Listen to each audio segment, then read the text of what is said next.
আজকের যে বিষয়টা সেটা হলো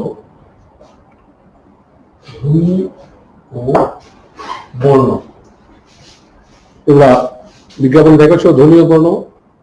আমাদের যে জসিম ও বলছে ধ্বনি বর্ণ, কিন্তু এর সাথে আমি আরেকটু যোগ করতে চাই, সেটা হলো অক্ষর। অক্ষর যোগ করতে চাই। ধ্বনি বর্ণ অক্ষর বিশাল আলোচনা। ধ্বনি বর্ণ অক্ষর বিশাল আলোচনা। এখানে যে বরাদ্দকৃত সময়, এই সময়ে সব আলোচনা সম্ভব নয়। তবে আমি তোমাদেরকে একটা প্যাকেজ দিয়ে দিব। প্যাকেজ, এর উপর একটা প্যাকেজ দিয়ে দিব। আমার বিশ্বাস, আমার আশা, এই প্যাকেজ তোমাদের উপকার করবে। তাহলে চলো শুরু করা যাক। তোমরা ব্যাপারটা একটু শেয়ার করো, যেন সবাই দেখতে পারে। একটু বেশি করে শেয়ার করো, যেন সবাই দেখতে পারে। চলো শুরু করা যাক। হ্যাঁ,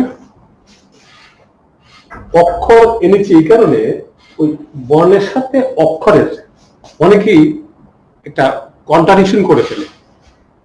যেন তোমরা এমনটা না করো, যেন এমনটা না হয়, এর একটা পরিষ্কার ধারণা থাকা খুবই দরকার। আমি অতি সংক্ষেপে অক্ষর সম্পর্কে একটা ধারণা তোমাদের দিয়ে দিচ্ছি। অক্ষরের সবচেয়ে সুন্দর যে সংজ্ঞাটা, তোমরা একটা কাজ করতে পারো, তোমরা সাথে কলম রাখতে পারো, খাতা রাখতে পারো। আমার তথ্যগুলো খুব ছোট ছোট, তোমরা জটপট লিখতে পারবে। মাথায় রেখো, যদি তথ্যগুলো লিখে রাখো তোমাদের উপকার আসবে। যদিও এখান থেকে তোমাদের শীট বা নোট দেওয়া হবে, এরপরও এই নোটে বা শীটে অনেক কিছু নাই, পাবে না। তোমরা যদি লিখে রাখো, লিখতে খুব সময় লাগবে না, তোমরা এর মধ্যে লিখতে পারবে। ছোট ছোট তথ্য, ছোট ছোট তথ্য যদি লিখে রাখো, তোমরা উপকার হবে। তাহলে চলো, অক্ষরের যে সবচেয়ে সুন্দর সংজ্ঞা, সেটা হলো এই: একবারে উচ্চারণ সাধ্য শব্দের, একবারে উচ্চারণ সাধ্য শব্দের ক্ষুদ্রতম অংশকে অক্ষর বলে। লেখা দেওয়ার সময় নেই, তোমরা যদি লিখে ফেলতে পারো। আমি কথাটা আবার বলি: একবারে উচ্চারণ সাধ্য শব্দের ক্ষুদ্রতম অংশকে অক্ষর বলে। অক্ষরের আরেকটি চমৎকার সংজ্ঞা দিয়েছেন ডক্টর সুকুমার সেন উনার বইয়ে। উনি বলেছেন, অক্ষর হলো, আমরা যখন একটা শব্দের এক ধ্বনি থেকে আরেক ধ্বনিতে যাই, এক ধ্বনি থেকে আরেক ধ্বনিতে যাওয়ার সময় মাঝখানে একটা ছেদ পড়ে, ওই ছেদই হলো অক্ষর। মূল কথাটা একই। আমি আশা করি অক্ষরের মূল কথাটা বুঝতে পেরেছ, যেটাকে ইংরেজিতে সেলেবল বলে। অক্ষর দুই প্রকার। অক্ষর হলো দুই প্রকার। একটা হলো বিবৃত অক্ষর। বিবৃত,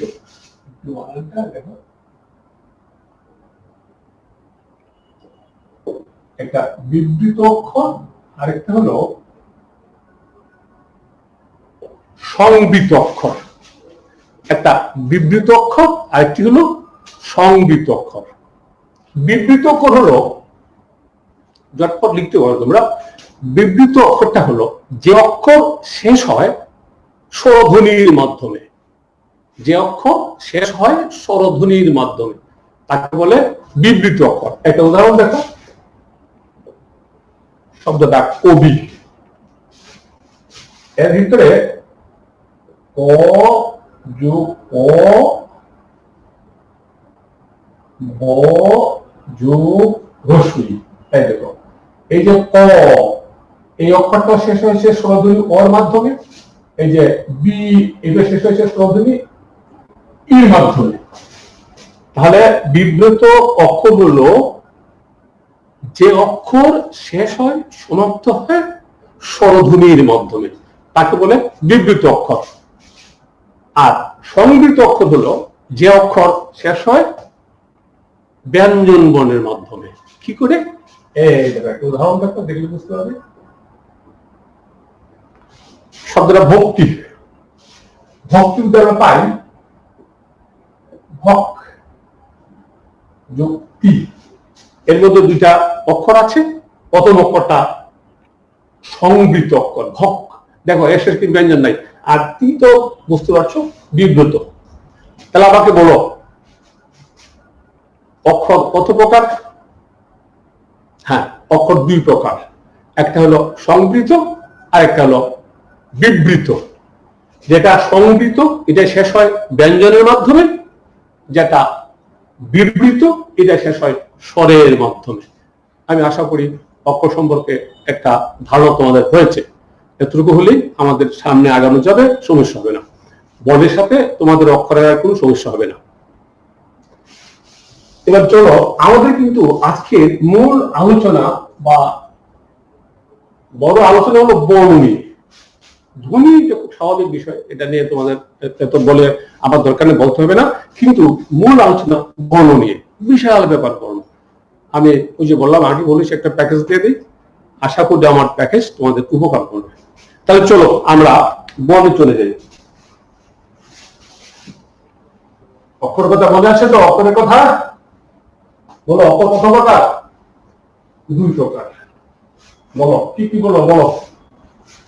একটা বিবৃত আর একটা সংবৃত। বিবৃত কোনটি? যেটি শেষ হয় স্বরধ্বনির মাধ্যমে। সংবৃত কোনটি? যে অক্ষর শেষ হয় ব্যঞ্জন ধ্বনির মাধ্যমে। ওকে, মনে রাখো। চলো আমরা এবার বর্ণে চলে যাই। সকল ভাষার বর্ণ কি বর্ণমালা বলে। সুতরাং আমাদের ভাষার বর্ণগুলোকে এক কথায় বর্ণমালা বলে। আমাদের বর্ণমালাগুলোকে দুই ভাগে ভাগ করা হয়েছে, একটা হলো স্বরবর্ণ, একটা হলো ব্যঞ্জন বর্ণ। আমরা স্বরবর্ণগুলো নিয়ে আলোচনা শুরু করব। আগে তোমরা একটু দেখে নাও বর্ণগুলো। ও, আ, রস্বই, দীর্ঘই, রস্বউ, দীর্ঘউ, রি, এ, ওই, ও, ও। এগুলো আমাদের স্বরবর্ণগুলো। স্বরবর্ণগুলো সম্পর্কে প্রথমেই তোমাদেরকে যে কথাটা মনে রাখতে হবে সেটা হলো ধ্বনি আর বর্ণ। মাথায় রেখো, স্বরধ্বনি কিন্তু 7টি। স্বরধ্বনি হলো 7টি আর বর্ণ হলো 11টি। তথ্যটা খুবই গুরুত্বপূর্ণ। স্বরধ্বনি হলো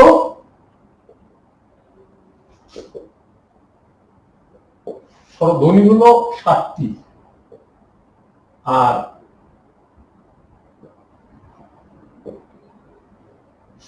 বর্ণ হলো 11টি। সামনে ব্যাখ্যা আছে, আধুনিক কথা শুধু মাথায় রেখো যে স্বরধ্বনি 7টি, বর্ণ 11টি। পরীক্ষা যদি এমন প্রশ্ন আসে, খেয়াল করে দেখো কি চাইছে, স্বরধ্বনি চাইছে না বর্ণ চাইছে। এবং প্রশ্ন কিন্তু ব্যঞ্জনেও আছে। আমি দেখেছি একবার ব্যঞ্জনে এমন প্রশ্ন আসছিল, ওই ভুল উত্তর করে দিয়ে আসছে। বলছে ব্যঞ্জন ধ্বনি কটি, ও দিয়ে আছে ব্যঞ্জন বর্ণ। এটা পরে আলোচনা করবো, আবার জাস্ট আমি উদাহরণের জন্য কথা বললাম। তাহলে স্বরধ্বনি কয়টি? 7টি। স্বরবর্ণ কয়টি? 11টি। এই তথ্য মনে রাখবো। এটা দেখো, এই যে আমাদের স্বরবর্ণগুলো আছে না, এদের এত পরিচয় এখানে সম্ভব দেওয়া। আমি কেবল ওই পরিচয়গুলো তোমাদেরকে দিব যেই পরিচয়গুলো না দিলেই নয়, অর্থাৎ যেই পরিচয়গুলো তোমাদের লাগবে, যেগুলো তোমাদের লাগবে, আমি কেবল সেগুলো দিচ্ছি। অনেক পরিচয় আছে। এই বর্ণগুলোর মধ্যে কিছু বর্ণ আছে যেগুলো পড়তে সময় লাগে কম, যেগুলো আমরা কম সময়ে পড়ি, এগুলাকে বলে রস্য স্বর। ছোট ছোট তত্ত্ব, এগুলো ধরো রস্য স্বর। রস্য কথাটা হচ্ছে হ্রাস থেকে, হ্রাস মানে কম, মানে সময় কম লাগে পড়তে। যেগুলো কম সময়ে পড়া যায় না রস্য স্বর, এরা হলো ও, রস্বই, রস্বউ এবং রি। 4টা। মাথায় রাখো, রস্য স্বর কয়টা? 4টা। স্বর কয়টি? 4টি। পরীক্ষায় প্রশ্ন আসতেও পারে রস্য স্বর 4টি, 7টি, 5টি, 3টি ইত্যাদি। তাহলে 4টি। অন্য বর্ণগুলো পড়তে সময় বেশি লাগে, যেগুলো পড়তে সময় বেশি লাগে এগুলাকে বলে দীর্ঘ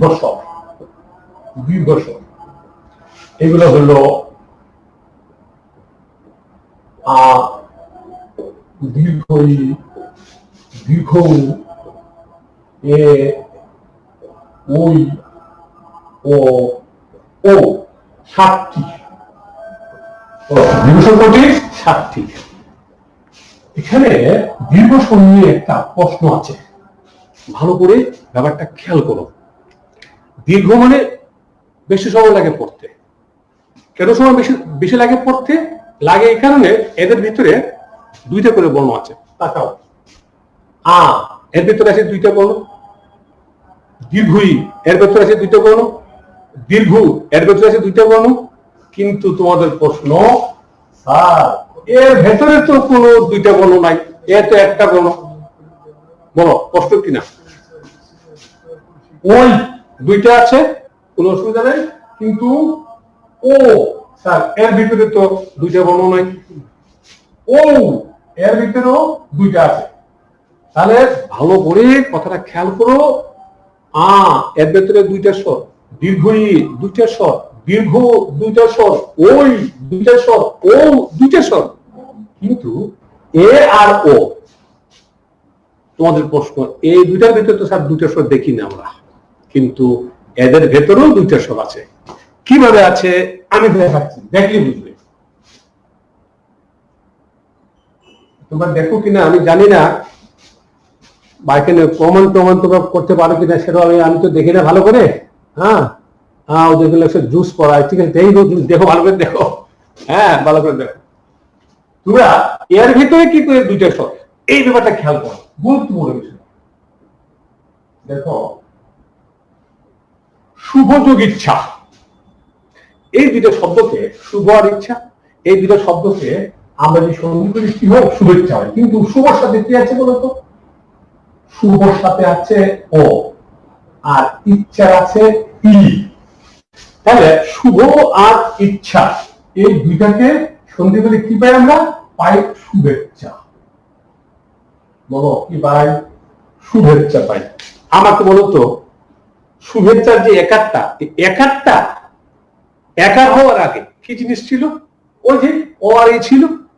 তাহলে ও আর এ যদি একার হয়, তাহলে কি এর ভিতরে ও আর ই আছে না? কথাটা পরিষ্কার কিনে বলো, আবার বলি কথাটা। এর ভেতরে দুইটা স্বর, কিভাবে দুইটা স্বর? এই দেখো, আমরা যখন শুভেচ্ছা বলি তখন শুভর সাথে ও আছে, ইচ্ছার ই আছে, ও আর ই মিলেই তো এ হয়। তাহলে কি এর ভিতরে দুইটা স্বর আছে না? আশা করি ব্যাপারটা পরিষ্কার হয়েছে। ও এর ভেতরে দুইটা স্বর, কি করে দুইটা স্বর? দেখো, এটা তো জায়গা কম, এটা তো মুছে দিচ্ছি, তোমরা লিখতে পারছো কিনা আমি জানি না। যে জটপট লিখতে পারো, খুবই খুবই সূত্র হলো তোমাদের জন্য। বই পড়ে গুলো তোমরা মানে বের করতে পারবে না, বের করা খুব কঠিন। এখান থেকে পেয়ে গেলে তোমাদের ও, আমাকে দেখো, পর যুগ উপকার, আমাকে বলো তো পর যুগ উপকার কি হয়? হয় পর উপকার। রস সাথে কি আছে? রস সাথে ও আছে, উপকারে কি আছে? ও আছে। বলো কথা ঠিক কিনা? তাহলে আমাকে বলো তো, এই ও আর ও মিলে কি হয়? হয় পরোপকার। তাহলে এই অ আর ও মিলে কি হয়েছে? ওকার হয়েছে, ঠিক কিনা বলো? তাহলে এবার আমাকে বলো তো, ও আর ও মিলে কি ওকার হয়? ওকার মানে তো ও, এটা বলো, এটা কার? ওকার মানে তো ও। তাহলে এর মানে কি বেরোলো? ওর ভিতরে কি আছে? দুটি বর্ণ আছে, ও আর রসু আছে। আমি আশা করি ব্যাপারটা পরিষ্কার হয়েছে। তাহলে কি দাঁড়ালো ব্যাপারটা? দাঁড়ালো আও দুইটা স্বর, দীর্ঘ দুইটা স্বর, দীর্ঘ দুইটা স্বর, এ দুইটা স্বর, ও দুইটা স্বর, ও দুইটা স্বর, ও দুইটা স্বর। আমি আশা করি এদের সকলের সবার সব বর্ণকে দুইটা করে আছে, ব্যাপারটা তোমাদের পরিষ্কার হয়েছে। গেলাম আমাদের দীর্ঘ স্বর।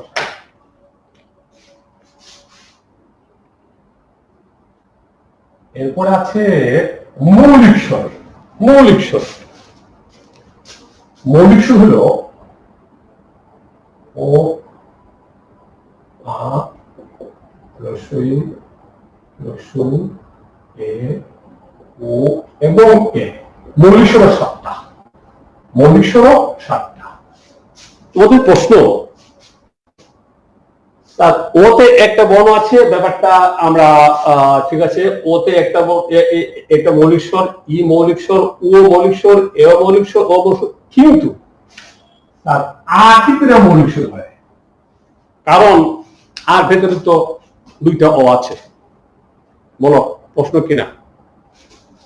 ও একটা, কিন্তু আ একটা নয়। আ কি? দুইটা ও মিলে আ। তাহলে প্রশ্ন এটা মৌলিক হলো কি করে? হ্যাঁ দেখো দেখো কি করে এটা মৌলিক হলো, ব্যাপারটা ভালো করে খেয়াল করো। দেখো রস্বই যোগ রস্বই হয় দীর্ঘই, এর অর্থ হলো ই ই ই, ঠিক কিনা বলো তো? ই ই ই, উ উ উ, দীর্ঘ, ঠিক কিনা বলো তো? আচ্ছা এবার আমাকে তোমরা বলো, ব্যাপারটা ভালো করে লক্ষ্য করো, অতীব গুরুত্বপূর্ণ জিনিস, বই পড়ে বের করা সম্ভব নয়। এই দেখো ই ই যদি ই হয় তাহলে তো ও ও ও হবার কথা, ঠিক কিনা বলো? ই ই ই হলে ও ও কি হয়? ও হয় না, হওয়ার কথা না, কিন্তু না, ও ও কি হয়? আ হয়। তাহলে আমাকে বলো তো দেখি, যদি ও ও আ হয় তাহলে কি ওই স্বরটা ঠিক থাকে? আ বললে কি একটা নতুন স্বর চলে আসে না? হ্যাঁ একটা নতুন স্বর চলে আসে, সেই জন্য সেটা একটা নতুন স্বর, এটা একটা মৌলিক স্বর। তাহলে 7টা। আমাকে বলো ব্যাপারটা কি পরিষ্কার হয়েছে? ও ও ও হওয়ার কথা, কিন্তু না, ও ও আ হয়। তা আ হলে আ একটা স্বর চলে আসে। বলো ব্যাপারটা কি পরিষ্কার হচ্ছে? আমি এখানে আবার দেখাচ্ছি, তোমরা দেখো। একটা, দুইটা, তিনটা, চারটা, পাঁচটা, ছটা। কিন্তু মৌলিক স্বর তো 6টা। আমি একটা লিখেছি, তবুও এটা নিয়ে প্রশ্ন আছে, প্রশ্ন আছে, প্রশ্ন উঠেও ভালো করে ব্যাপারটা খেয়াল করো। একটা, দুইটা, তিনটা, চারটা, পাঁচটা, 6টা পাইলাম, কিন্তু স্যার কোথায় 7টা লিখছেন? 7টা এটা আবার কি জিনিস? হ্যাঁ দেখো দেখো 7টা এটা কি ভালো করে খেয়াল করো। এটা একটা মৌলিক স্বর, কি করে মৌলিক স্বর হইলো এটা দেখো। আচ্ছা আমাকে বলো তো এই এই শব্দটা দেখো, একটা শব্দ লিখি ইংরেজিতে, বলতে কি লিখছি? ব্যাংক লিখছি, ব্যাংক। ব্যাংক শব্দটাকে আমি লিখি বাংলায়, তোমরা দেখো তো শব্দটা আমার লেখা হয় কিনা।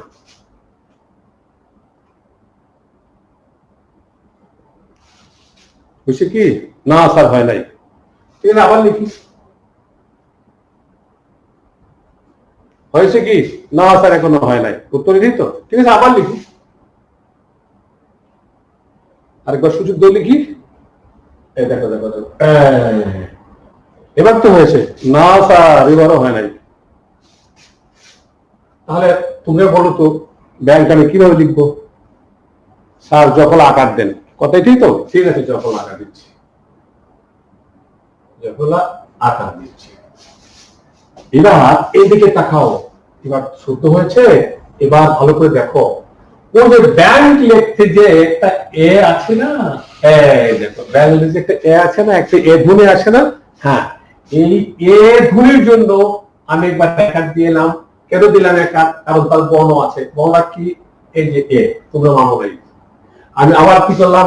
এই যে আ দিলাম, মানে আকার দিলাম। আকার দিলাম কেন? তারও বর্ণ আছে আ, এই যে আ, তোমরা মানো নাই। যখন দিলাম এরও বর্ণ আছে জ, তোমরা মানো নাই, কিন্তু এইটা মেনেছো। এখানে কি দিয়েছি? এখানে দিয়েছি মানে জফলা আর আকার, এখানে দিয়েছি জফলা আর আকার, এই জফলা আকার। এখন তোমাদের কাছে আমার প্রশ্ন, এখন তুমি উত্তরটা আমাকে দিতে পারো কিনা, সেটা হলো এরকম। আমি এ একারের জন্য এ দিয়েছি, জফলার জন্য জ দিয়েছি, আকারের জন্য আ দিয়েছি, কিন্তু এই ব্যাংক লিখতে গিয়ে যে জফলা আকার আছে, তোমরা কি এই জফলা আকারের জন্য কোন বর্ণ মানে দিতে পারবে না? আছে বলে তোমরা জানো? নাই, এর জন্য কোনো বর্ণ নাই। এই যে ইংরেজি ও ও এই যে ইংরেজি এ ধ্বনিটা আছে না, ওই এ ধ্বনিটা কাজ চালাবার জন্য, এই ভালো করে খেয়াল করো, ওই যে ইংরেজি এ ধ্বনি আছে, এই এ ধ্বনির কাজ চালাবার জন্য বাংলায় একটা একটা এ তৈরি করা হয়েছে। এটা কিন্তু একটা মৌলিক স্বর, এটা একটা মৌলিক স্বর, স্বরটা এটাকে নিয়ে সাথে, কিন্তু মাথায় রাখবা এই এর জন্য বললাম কোনো বর্ণরূপ নাই। তাহলে একটি মৌলিক স্বর আছে যে মৌলিক স্বরের বর্ণরূপ নাই, কি সেটা? সেটা হলো এ। এইটা কিন্তু প্রশ্ন আছে, একটা মৌলিক স্বরের বর্ণরূপ নাই, কি সেটা? সেটা হলো এ। এটা একটা মৌলিক স্বর, এটাকে নিয়ে সাতটা। আমাকে বলো তো 7টা মৌলিক স্বর পরিষ্কার হয়েছে কিনা, আশা করি বুঝতে পেরেছো। এবার আসো যৌগিক স্বর। বলো মৌলিক স্বর কয়টি? 7টি। দীর্ঘ স্বর কয়টি? 7টি। হ্রস্ব স্বর কয়টি? 4টি। মাথায় রেখো, বর্ণগুলোর সংখ্যা মনে রাখতে হবে, বর্ণগুলোর চেহারা মনে রাখতে হবে। পরীক্ষায় চেহারাও আসে, সংখ্যাও আসে। যৌগিক স্বরের আরেক নাম হলো দ্বিস্বর। এর আরেক নাম হলো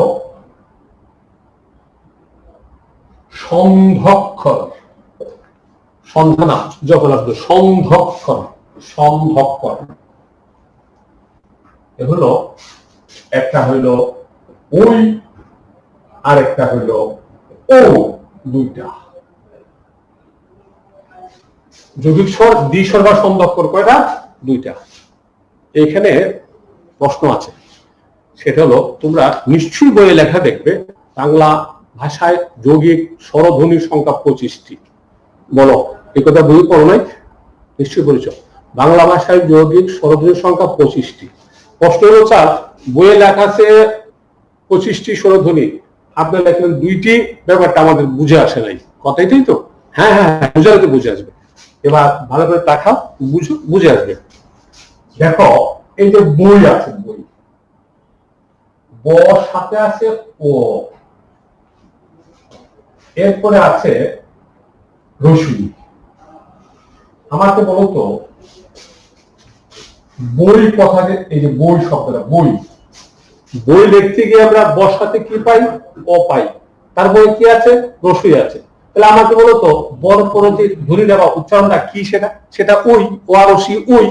এই যে ওই ধ্বনিটা, এই ওই ধ্বনির জন্য একটা বর্ণ করা হয়েছে, সেটা হলো এই যে এই বর্ণটা।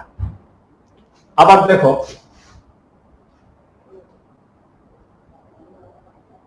এটা কি লিখেছি? লিখেছি বউ। দেখো বউ লিখতে বর সাথে কি আছে? ও আছে, এর সাথে কি আছে? রসু আছে। তোমরা আগে বলো কি এই যে বর পরে উচ্চারণটা, বউ লিখতে বর পরে উচ্চারণটা কি? ও।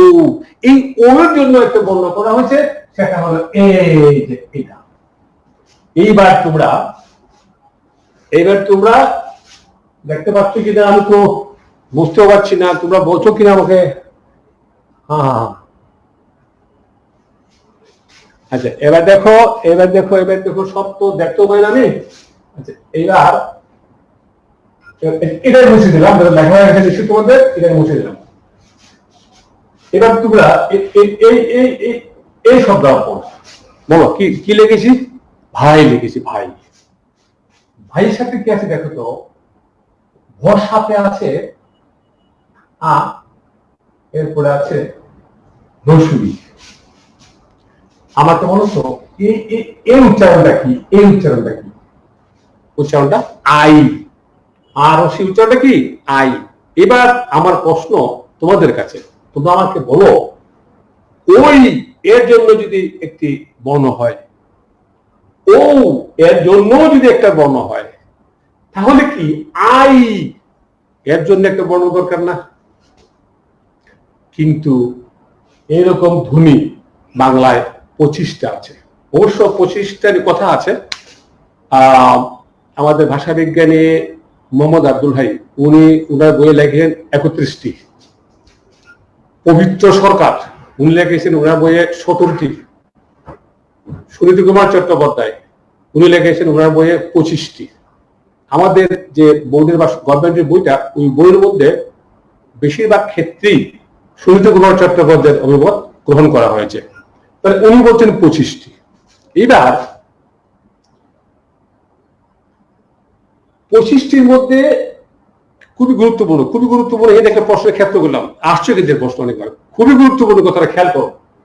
ওই 25টি ধ্বনি থেকে দুইটা ধ্বনির জন্য এই দুইটা বর্ণ আছে, অন্যগুলো ধ্বনির জন্য কোনো বর্ণ নাই। এই 25টা বর্ণের তালিকা দেওয়া আছে আমাদের বই, অবশ্য 25টা দেওয়া নাই, তোমরা যে বইটা পড়ো বইটা বলবো, অন্যান্য বই বা যেটা ভাষা প্রকাশ বাংলা ব্যাকরণ ঠিক 25টে সুন্দর করে দেওয়া আছে। আমি আর দুইটা দেখাই তো তোমার ধারণা পরিষ্কার করতে।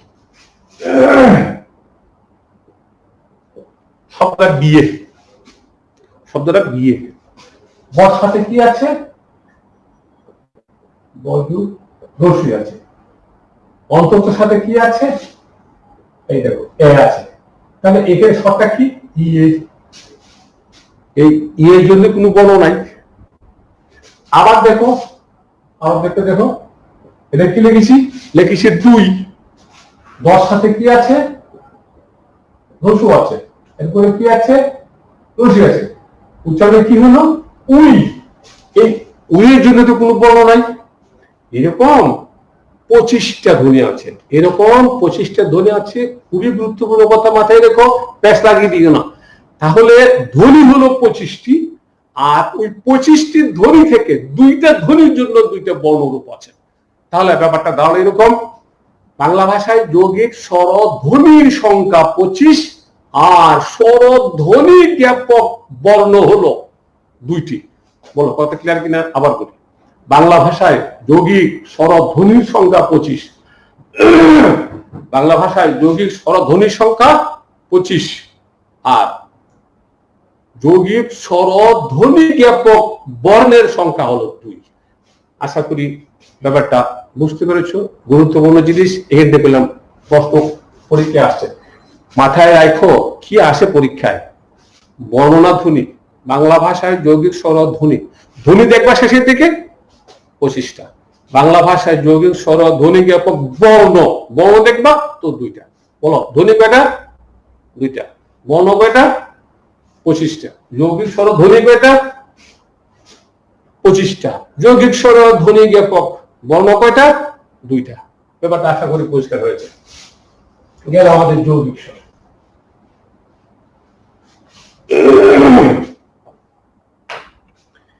এই বর্ণগুলোর একটা পরিচয় আছে, সেটা হলো জন্মস্থানের নাম অনুসারে। জন্মস্থানের নাম অর্থ বর্ণগুলোর উচ্চারণ স্থান। তাহলে এদের উচ্চারণ স্থান অনুসারে এদের আবার নাম আছে। এই নামগুলো মনে রাখতে হবে, দেখতে হবে। আমি একটু দেখাচ্ছি, তোমরা ঝটপট লিখে নিতে পারো। ও আ, এই দুটার জন্ম হলো কণ্ঠে, এই কারণে এই দুটা বর্ণকে কণ্ঠ বর্ণ বলে। কণ্ঠ বর্ণ। হ্রস্বই দীর্ঘই, এই দুই বর্ণের জন্ম হলো তালুতে, সেই কারণে একে তালব্য বর্ণ বলে।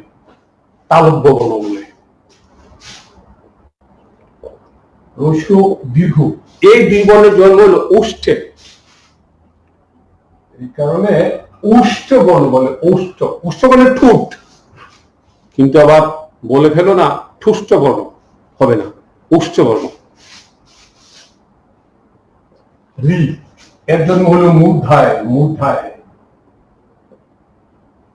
এর নাম হলো মূর্ধন্য বর্ণ। মূর্ধা হলো উপরের দাঁত, উপরের দাঁতের যে গোড়া আছে, গোড়ার ঠিক উপরের যে জায়গাটা গর্ত, জিহ্বাতে কোষা ধরে পাইবা গর্ত জায়গা, এই জায়গাটা বাংলা বলে মূর্ধা, ইংরেজি বলে হার্ট প্যালেট। প্লেট না প্যালেট, হার্ট প্যালেট, মূর্ধা বা হার্ট প্যালেট। এর উচ্চারণ করতে ওই জিহ্বাটা ওই মূর্ধায় বা হার্ট প্যালেটে লাগে না, করলাম ওখান থেকে উচ্চারিত হয়। যেমন এই দেখো রি, লাগবে না, জাস্ট ওখান থেকে উচ্চারিত হবে, এই জন্য মূর্ধা। ওই এই দুই বর্ণের জন্য দুটো স্থান দরকার হয়। একটা হলো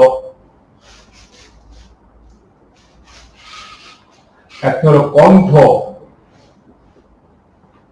আর তালু। কণ্ঠ আর তালুক, সে কারণে এই দুটোকে একসাথে বলে কণ্ঠ তালব্য বর্ণ।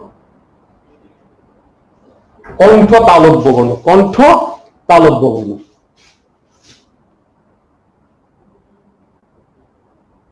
ও ও এই দুটো বর্ণের জন্য দুটো জায়গা দরকার হয়, কণ্ঠ আর ওষ্ঠ। সেই জন্য এই দুটো বর্ণকে একসাথে বলে কণ্ঠস্থ, কণ্ঠস্থ বর্ণ। একসাথে বলে কণ্ঠস্থ বর্ণ। কণ্ঠ ওষ্ঠ সন্ধি করলে হয় কণ্ঠস্থ, কণ্ঠস্থ বর্ণ। তাহলে আমাকে বলো এই নামগুলো পরিষ্কার হয়েছে? অ আ কণ্ঠ বর্ণ, হ্রস্ব দীর্ঘ তালব্য বর্ণ, হ্রস্ব দীর্ঘ ওষ্ঠ বর্ণ, রি মূর্ধন্য বর্ণ, এ ওই কণ্ঠ তালব্য বর্ণ, ও ও কণ্ঠস্থ বর্ণ। পরীক্ষায় প্রশ্ন আসতে পারে, আসছে আমি দেখেছি, নিচের কোনটি কণ্ঠস্থ বর্ণ, কোনটি কণ্ঠস্থ বর্ণ নয়, প্রশ্ন আসছে আমি দেখেছি। তোমরা আজকে ক্লাসটা করার পরে ওই বিভিন্ন পরীক্ষার প্রশ্ন খুঁজবে, দেখবে গুলো পাবে। আর আশা করি এগুলো লেখা হয়ে গেছে, মুছে দিলাম। প্লিজ তোমরা লিখো কিন্তু, লিখো কিন্তু, লিখো কিন্তু, লিখো কিন্তু।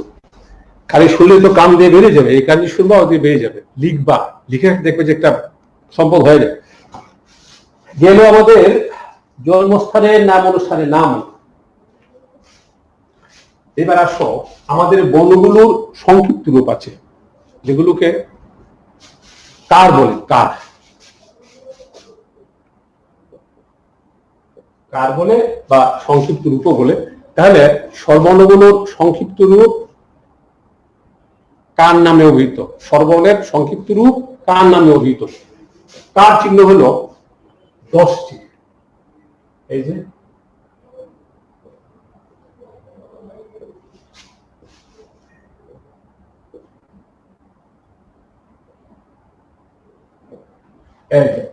দশটি। কার চিহ্ন কয়টি? 10। বলো কার চিহ্ন কয়টি? 10টি। বর্ণ কয়টি? 11টি। তাহলে কার নাই, কার দেখো ও ও, এর কার চিহ্ন নেই। মাথায় রেখো এই বর্ণটিকে নীলিন বর্ণ বলে। নীলিন, নীলিন, নীলিন মানে লুকায়িত। মানে এই ধ্বনিটা বা এই বর্ণটা সমস্ত ব্যঞ্জনের ভেতরে নীলিন হয়ে আছে, মানে লুকিয়ে আছে।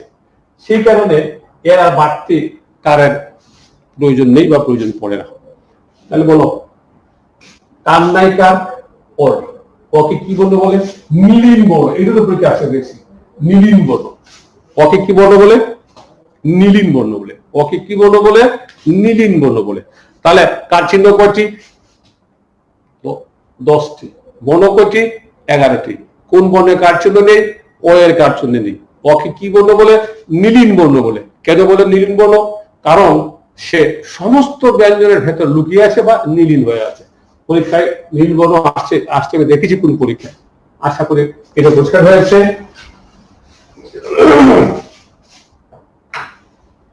এবার আসো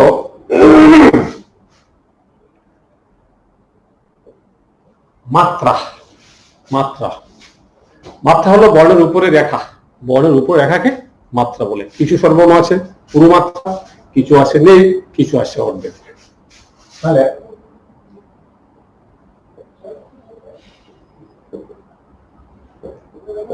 পূর্ণমাত্রার স্বর, পূর্ণমাত্রার স্বর হলো ও আ রস্বই রস্বউ দীর্ঘ। ও আ রস্বই রস্বউ দীর্ঘ।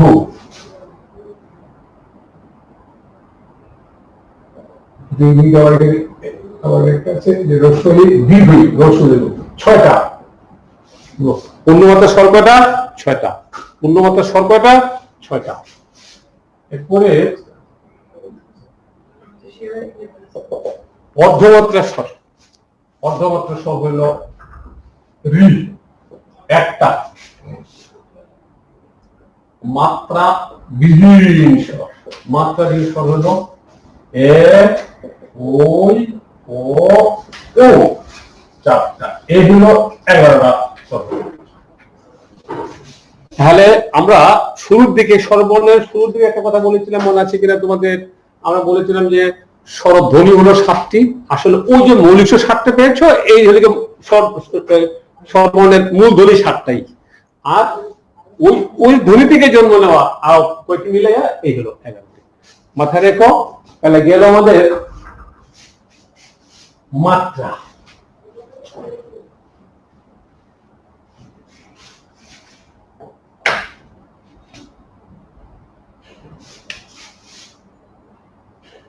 সংবৃত, সংবৃত, বিবৃত, প্লুত, এই 3টে করে স্বর আছে আমাদের। বর্ণনা দেওয়ার দরকার নাই, এগুলো বইয়ে পড়লে পারবা। সংবৃত কথা অর্থ সংকুচিত। এ ও ওগুলো বইয়ে দেখো 9 বইটার মধ্যে দেখলে বুঝতে পারবে যে সংবৃত মানে সংকুচিত, বিবৃত মানে প্রসারিত, প্লুত মানে টেনে পড়া বা টেনে পড়া। আমরা বলি ও মাঝি, এই যে বললাম মাঝি, 4 সময় এটা দরকার হয় এই প্লুত স্বরের। একটা হলো গান, একটা হলো কবিতা, একটা হলো কান্না, একটা হলো কাউকে আহ্বান করা বা ডাকা। ও মাঝি, এই যে ই বললাম, এটা প্লুত স্বর। কান্না, আমরা কান্না লম্বা করি, তারপরে গানে লম্বা করা হয়, কবিতা লম্বা করা হয়। তাহলে যে স্বরটাকে লম্বা করা হয় এটাকে বলে প্লুত স্বর। সহজ বিষয় আছে, এটা দেখে নিও। এটা নিয়ে আমি কিছু বললাম না। আমাদের এই পর্যন্ত স্বরবর্ণগুলো পরিচয় আমরা যদি লালন করতে পারি উপকৃত হব। এবার চলো আমরা যাব ব্যঞ্জন বর্ণ পরিচয়।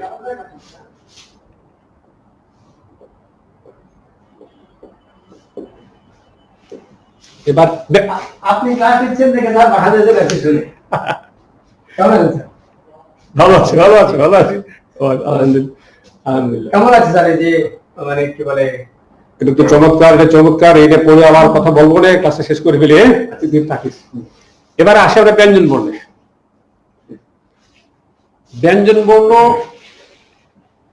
সম্পর্কে প্রথমে যে তথ্য তোমাদের মনে রাখতে হবে সেটা হলো, একটা হলো ব্যঞ্জন ধ্বনি, একটা ব্যঞ্জন বর্ণ। ব্যঞ্জন বর্ণ সম্পর্কে যে তথ্য তোমাদের প্রথমে মনে রাখতে হবে, গুরুত্বপূর্ণ তথ্য, সেটা হলো ব্যঞ্জন ধ্বনি, ব্যঞ্জন বর্ণ, দুই জিনিস মাথায় রেখো। মাথায় রেখো, ব্যঞ্জন ধ্বনি,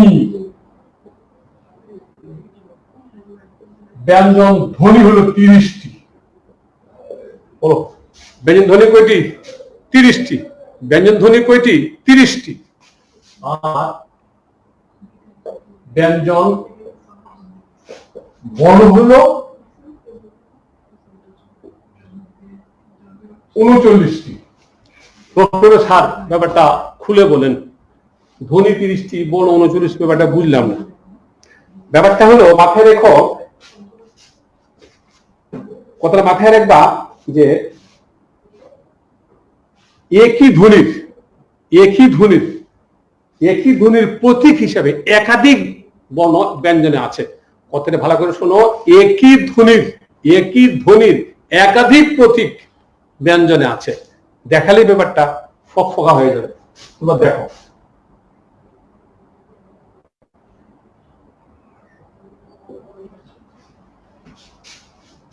তাহলে বর্ষ, দন্তস্ব, মূর্ধন্যস্ব, বর্ণ 3টা, ধ্বনি কয়টা? একই ধ্বনি গেল এখানে 3টা। দন্তান্ন, মূর্ধন্য, একই ধ্বনি, বর্ণ 2টা, গেল কয়টা? 2টা। অনুস্বর, বলো কয়টা? একই ধ্বনি, বর্ণ কয়টা? 2টা। বর্গীয় ঝ, একই ধ্বনি, বর্ণ কয়টা? 2টা। তাহলে আমার বলো কি এখানে কয়টা বর্ণ হলো? 9টা হলো। 9টা হলো। এবার বলো আমাকে, 9 আর 30 কত হয়? 39 হয়। আমাকে বলো, ধ্বনি আর বর্ণ ব্যাপারটা পরিষ্কার কিনা? সহজে বইয়ে খুঁজে পাওয়া যায় না। আর ওই যে স্বরের ক্ষেত্রে বলেছিলাম, স্বর হলো 7টি, বর্ণ হলো 11টি। ব্যঞ্জনের ক্ষেত্রে মনে রেখো, ব্যঞ্জন কয়টি? ব্যঞ্জন ধ্বনি কয়টি? ধ্বনি হলো 30টি, আর বর্ণ কয়টি? 11টি। কেন এমনটা হয়? এমনটা হয় একাধিক বর্ণ আছে একই ধ্বনি বিশিষ্ট ব্যঞ্জনে, একাধিক বর্ণ আছে একই ধ্বনি বিশিষ্ট। এই বর্ণগুলো এই 9টি, এই 9টি। আমি আশা করি বর্ণ আর ধ্বনি তোমাদের পরিষ্কার হয়েছে। বলো তো ব্যঞ্জন ধ্বনি কয়টি? 30টি। ব্যঞ্জন বর্ণ কয়টি? 39টি। খুবই গুরুত্বপূর্ণ কথা বললাম, খুবই গুরুত্বপূর্ণ কথা বললাম। বলো ব্যঞ্জন ধ্বনি কয়টি? 30টি। ব্যঞ্জন বর্ণ কয়টি? 39টি। তারপরে বলো তো একই ধ্বনি বিশিষ্ট কয়টি বর্ণ আছে বর্ণমালায়? বাংলা ব্যঞ্জনে 9টি আছে। আশা করি লিখে নিয়েছো এবং ব্যাপারটা পরিষ্কার হয়েছে। এবার চলো আমরা যাব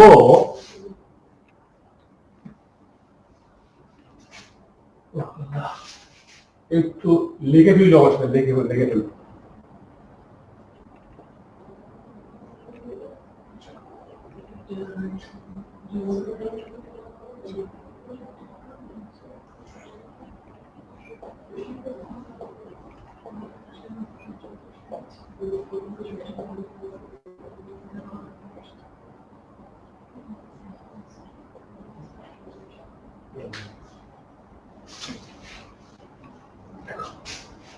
এই বর্ণগুলিকে প্রথমত বা প্রধানত দুই নামে ডাকা হয় স্পর্শ বর্ণ।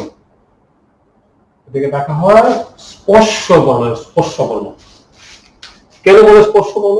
বলে এই কারণে আমরা এর আগে স্বরগুলো করেছি, ওই স্বরগুলোর একটাও উচ্চারণ করতে বাকযন্ত্রের এক স্থান আরেক স্থানকে স্পর্শ করে না। মাগার এই বর্ণগুলোর একটাও তুমি বলতে পারবে না বাকযন্ত্রের এক স্থানের সাথে আরেক স্থানের স্পর্শ ব্যতি রেখে। যেমন ধরো এই বর্ণটা কি? এটা প প, ওই যে লেগরের সাথে প, স্পর্শ বর্ণ। এখন কোন বর্ণগুলো কোন জায়গায় স্পর্শ করে, কোন বর্ণগুলো কোন জায়গায় স্পর্শ করে সে হিসাব করে এদেরকে বর্গে বর্গে ভাগ করা হয়েছে। ক বর্গ স্পর্শ করে এক জায়গা, চ বর্গ স্পর্শ করে এক জায়গা, ত বর্গ এক জায়গা, ত বর্গ এক জায়গা, প বর্গ এক জায়গা। এই বর্ণগুলোকে বর্গে বর্গে ভাগ করার কারণে, এই বর্ণগুলোকে বর্গে বর্গে ভাগ করার কারণে এই বর্ণগুলোকে বর্গীয় বর্ণ বলে। এগুলোকে বর্গীয় বর্ণ বলে। তাহলে স্পর্শ বর্ণ বর্গীয় বর্ণ একই, দুই কারণের নাম, কিন্তু বর্ণগুলো এক। স্পর্শ বর্ণ কয়টি? 25টি। বর্গীয় বর্ণ কয়টি? 25টি।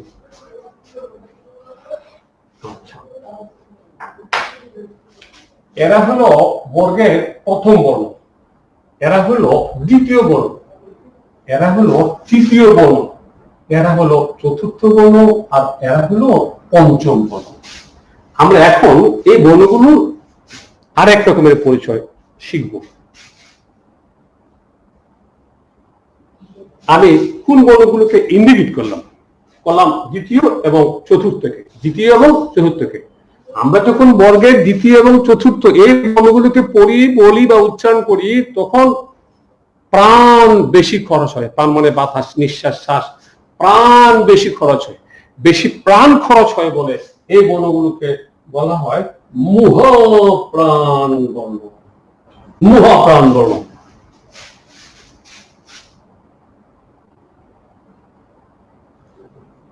এখন আমি কোনগুলোকে ইন্ডিকেট করলাম?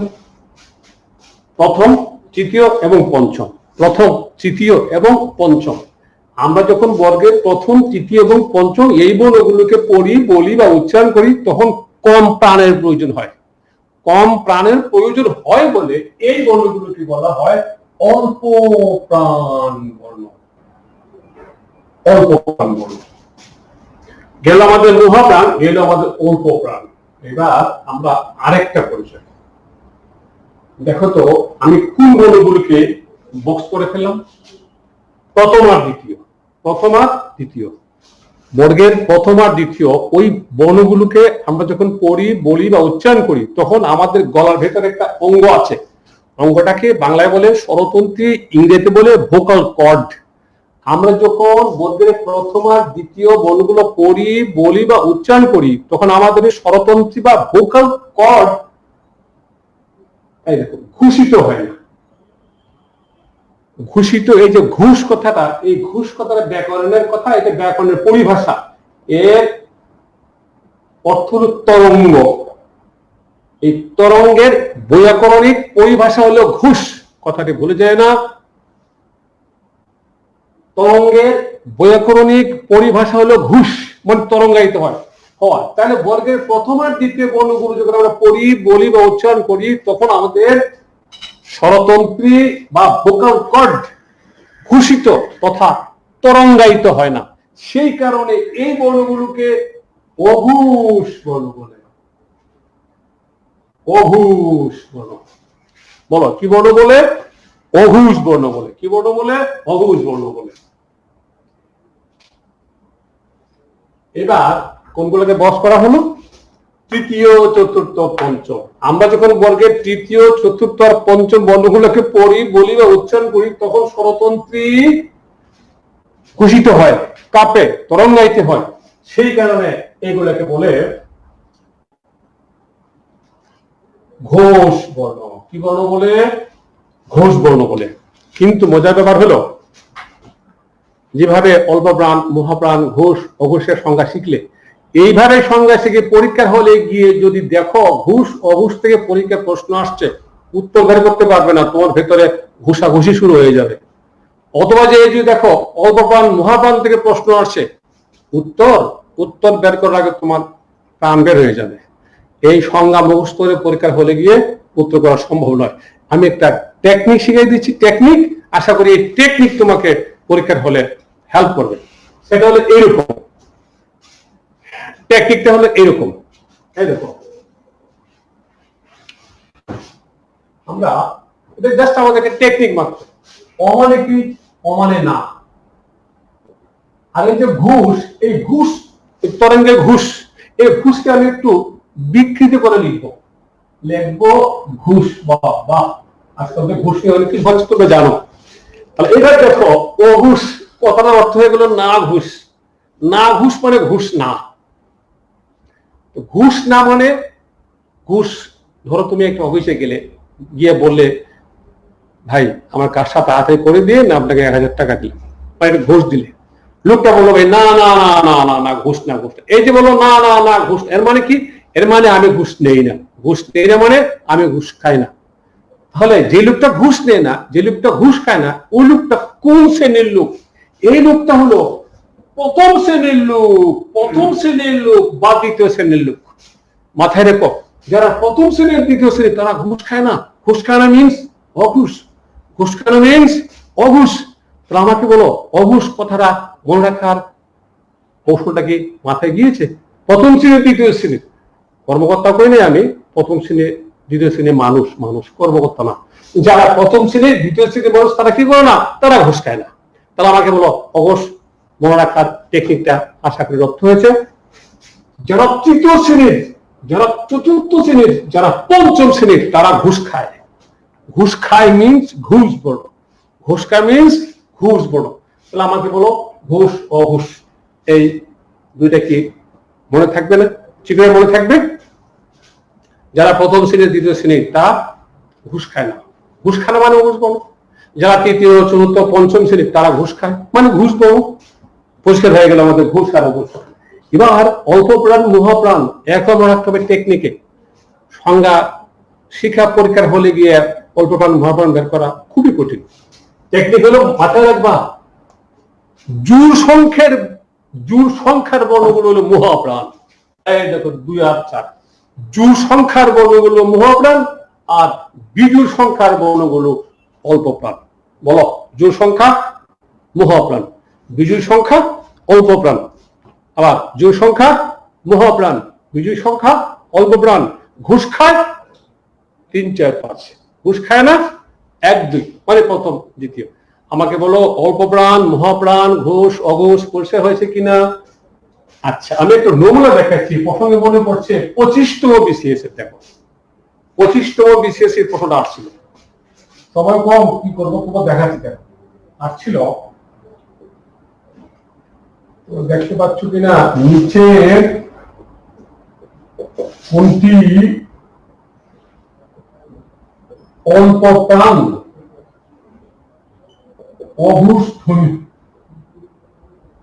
নিচের কোনটি অল্প প্রাণ অঘোষ ধ্বনি? 25তম বিশেষের প্রশ্ন। নিচের কোনটি অল্প প্রাণ অঘোষ ধ্বনি?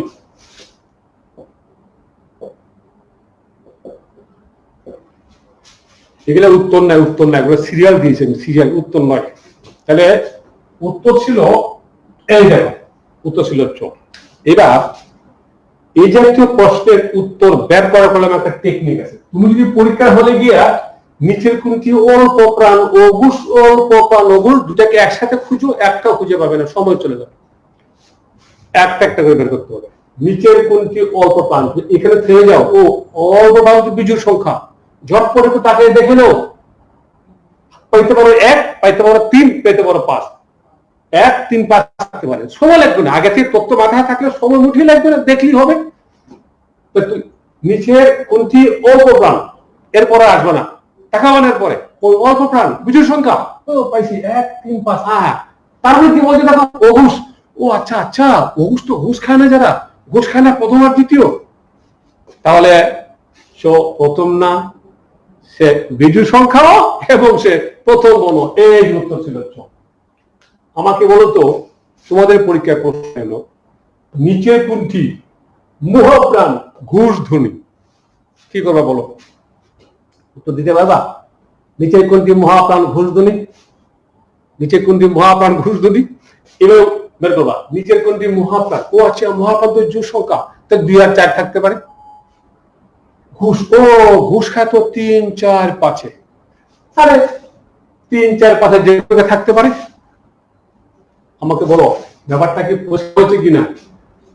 এটাকে আমি আরেকটু ওর দেখাচ্ছি। দেখো, নিচে কোনটি মহাপ্রাণ ঘোষ ধ্বনি? নিচের কোনটি মহাপ্রাণ ঘোষ ধ্বনি? আমাকে বলতে কি সমস্ত কম, আমি এই শুধু শুধু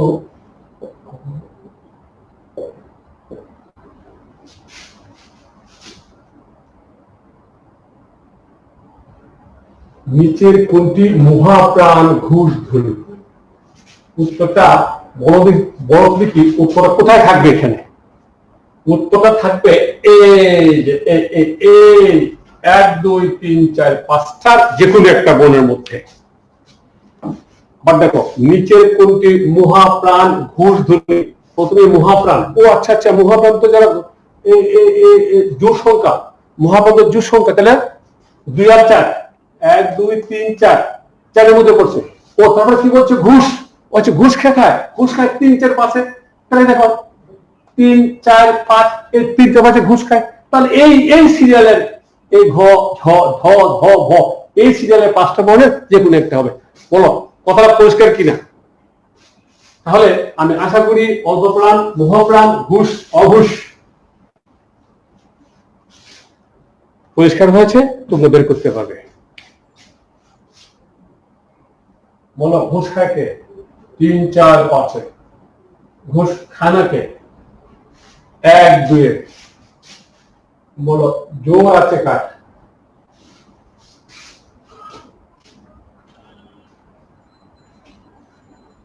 স্যার ঘর কেন আবার বানালেন? ঘর বানালাম এই কারণে, এই বর্ণগুলো জন্মস্থানের নাম অনুসারে আবার নাম রয়েছে, এগুলো দেখানোর জন্য। এই দেখো, ক বর্গের জন্ম হলো কণ্ঠে, সেই জন্য এরা হলো কণ্ঠ বর্ণ। চ বর্গের জন্ম হলো তালুতে, সেই কারণে তালব্য বর্ণ। ত বর্গের জন্ম হলো মূর্ধায়, সেই কারণে মূর্ধন্য বর্ণ। ত বর্গের জন্ম হলো দাঁতের গুড়ায়, সেই কারণে দন্ত বর্ণ। ক বর্গের জন্ম হলো ওষ্ঠে, তাই ওষ্ঠ বর্ণ। ওষ্ঠ বর্ণ। এই নামগুলো হলো জন্মস্থান তথা উচ্চারণ স্থান। যে বর্ণ যেখান থেকে উচ্চারিত হয় এদের নাম অনুসারে এই নামগুলো পরীক্ষায় অনেক জায়গায় দেখছি প্রশ্ন আসছে। নিচের কোনটি কণ্ঠ বর্ণ, নিচের কোনটি তালব্য বর্ণ, অনেক অনেক পরীক্ষায় প্রশ্ন আসছে। আচ্ছা, শুধু পঞ্চমগুলোর একটা বিশেষ নাম আছে, সেটা হলো এর একটা বিশেষ অঙ্গের সাহায্যে উচ্চারিত হয়, সেটা হলো নাক। বা নাসিকা, সেই জন্য বলে নাসিক্য বর্ণ। তো নাসিক্য বর্ণ কয়টি? এখানে 5টি, এখানে 5টি, কিন্তু আরো দুটো আছে, এই যে চন্দ্রবিন্দু আর অনুস্বার, তাহলে 5 2 মোট হলো 7টি। মাথায় রাখবা, বলো নাসিক্য বর্ণ কয়টি? 7টি। নাসিক্য বর্ণ কয়টি? 7টি। নাসিক্য বর্ণ কয়টি? 7টি। এই বর্ণগুলো আমরা এ পর্যন্ত পরিচয় পেয়েছি 12টা। দেখো কি করে পাইছি? স্পর্শ বর্ণ, বর্গীয় বর্ণ, অল্পপ্রাণ, মহাপ্রাণ, অঘুষ, ঘুষ, কণ্ঠ, তালব্য, মূর্ধন্য, দন্ত, ওষ্ঠ এবং মূর্ধন্য। আমাকে বলো তো, এই 12টা পরিচয় কি তোমাদের পরিষ্কার হয় নাই? ফকফকা হয় নাই? যাই দেখো, আজকে বাসায় গিয়ে বিভিন্ন পুরনো যে পরীক্ষা প্রশ্ন আসছে, মিলে বিভিন্ন চাকরির পরীক্ষা মিলেই দেখো, এই 12 পরিচয় থেকে কত প্রশ্ন, কত পরীক্ষা যে আসছে। শুধু বিশেষ না, বিভিন্ন পরীক্ষা দেখবা কত পরীক্ষা যে প্রশ্ন আছে। 12টা পরিচয় আমি তোমাদেরকে আবার মনে করে দিই। 12টা পরিচয়: স্পর্শ বর্ণ, বর্গীয় বর্ণ, মুহপ্রাণ, অল্পপ্রাণ, অঘুষ, ঘুষ, কণ্ঠ, তালব্য, মূর্ধন্য, দন্ত, ওষ্ঠ এবং নাসিক্য। আমি আশা করি এই 12টা পরিচয় তোমাদের পরিষ্কার হয়েছে। আমাদের বর্গীয় বর্ণগুলো এ পর্যন্ত পরিচয়।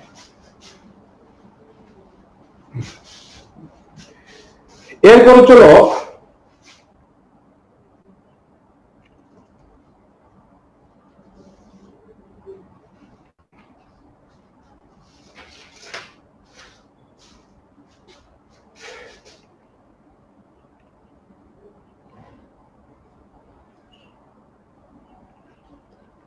এই দেখো, হ দন্তেশ্ব, মূর্ধন্যস্ব, তলেবস্য, এই 3টে বর্ণকে শীষ বর্ণ বলে। শীষ বর্ণ, শীষ বর্ণ এজন্য বলে, এদেরকে পড়লে উচ্চারণ করলে শীষের মতো ধ্বনি হয়, এই কারণে শীষ বর্ণ বলে। আবার এই 4টাকে উৎস বর্ণ বলে। উৎস, গুরুত্বপূর্ণ পরিচয়, উৎস বর্ণ। উৎস বর্ণ কেন বলে? উৎস কথা অর্থ হলো শ্বাস বা নিঃশ্বাস।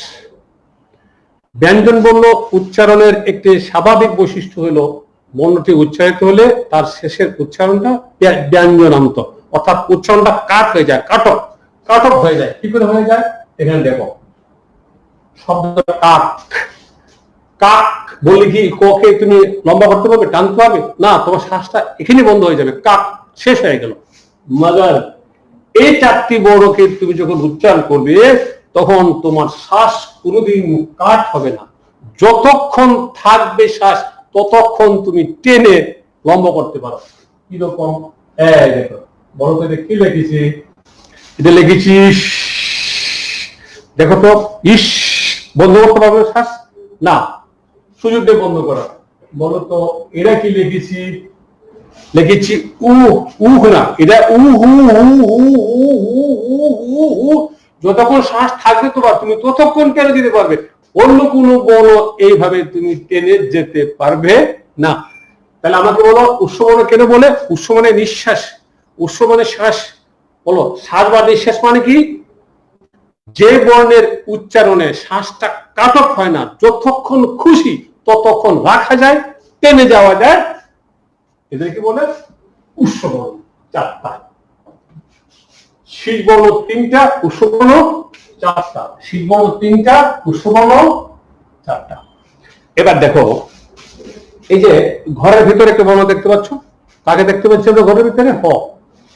এই যে হ, এই হ হলো মুহা ঘুষখুর বর্ণ। বলো, মুহা ঘুষখুর মানে কি? মুহা ঘুষখুর এর অর্থ হলো এরা মুহা প্রাণ ঘুষ বর্ণ। বলো, এটা কি বর্ণ? হটা কি? মুহা প্রাণ ঘুষ বর্ণ। বলো, হটা কি বর্ণ? মুহা প্রাণ ঘুষ বর্ণ। সংক্ষেপে একবার মুহা ঘুষখুর, মুহা প্রাণ ঘুষখুর, সংক্ষেপে কি? মুহা ঘুষখুর বর্ণ। এবার তার যে 3জন প্রতিবেশী আছে, দন্তেশ্ব, মূর্ধন্য, তালব্য, তার যে প্রতিবেশী আছে, এই প্রতিবেশীগুলো তার সম্পূর্ণ বিপরীত। তাহলে সম্পূর্ণ বিপরীত হলে কি হবে? এটা মহাপ্রাণ, তার বিপরীত হলো অল্প প্রাণ। অল্প প্রাণ এটা হলো ঘুষ, এর বিপরীত হলো অঘুষ। অঘুষ বলো, কি বললো? অঘুষ বলো। বলো, ব্যাপারটা কি পরিষ্কার হয়েছে? তাহলে এই চারটা বর্ণের কটা পরিচয়? শীষ বর্ণ একটা, উৎস বর্ণ দুইটা, অল্প প্রাণ একটা, ঘুষ একটা, মহাপ্রাণ একটা, অঘুষ একটা, চারটা পরিচয়। বলো, শীষ বর্ণ কটা? তিনটা। শীষ বর্ণ কটা? তিনটা। উৎস বর্ণ কটা? চারটা। উৎস মধ্যে হ, এটা কি বর্ণ? এটা হলো মহাপ্রাণ ঘুষ বর্ণ। মনে রাখার জন্য মহা ঘুষকুর বর্ণ, মনে রাখার জন্য মহা ঘুষকুর মানে মহাপ্রাণ ঘুষ। তার সাথে যে তিনজন, এই তিনজন হলো তার সম্পূর্ণ বিপরীত। তো সম্পূর্ণ বিপরীত হলে কি হবে? অল্প প্রাণ অঘুষ। তালিবাস্য মূর্ধন্য তিনটে কি? অল্প প্রাণ অঘুষ। আমি আশা করি এই চার বর্ণের পরিচয় তোমাদের পরিষ্কার হয়েছে। বলো, পরিষ্কার হয়েছে? এইবার চলো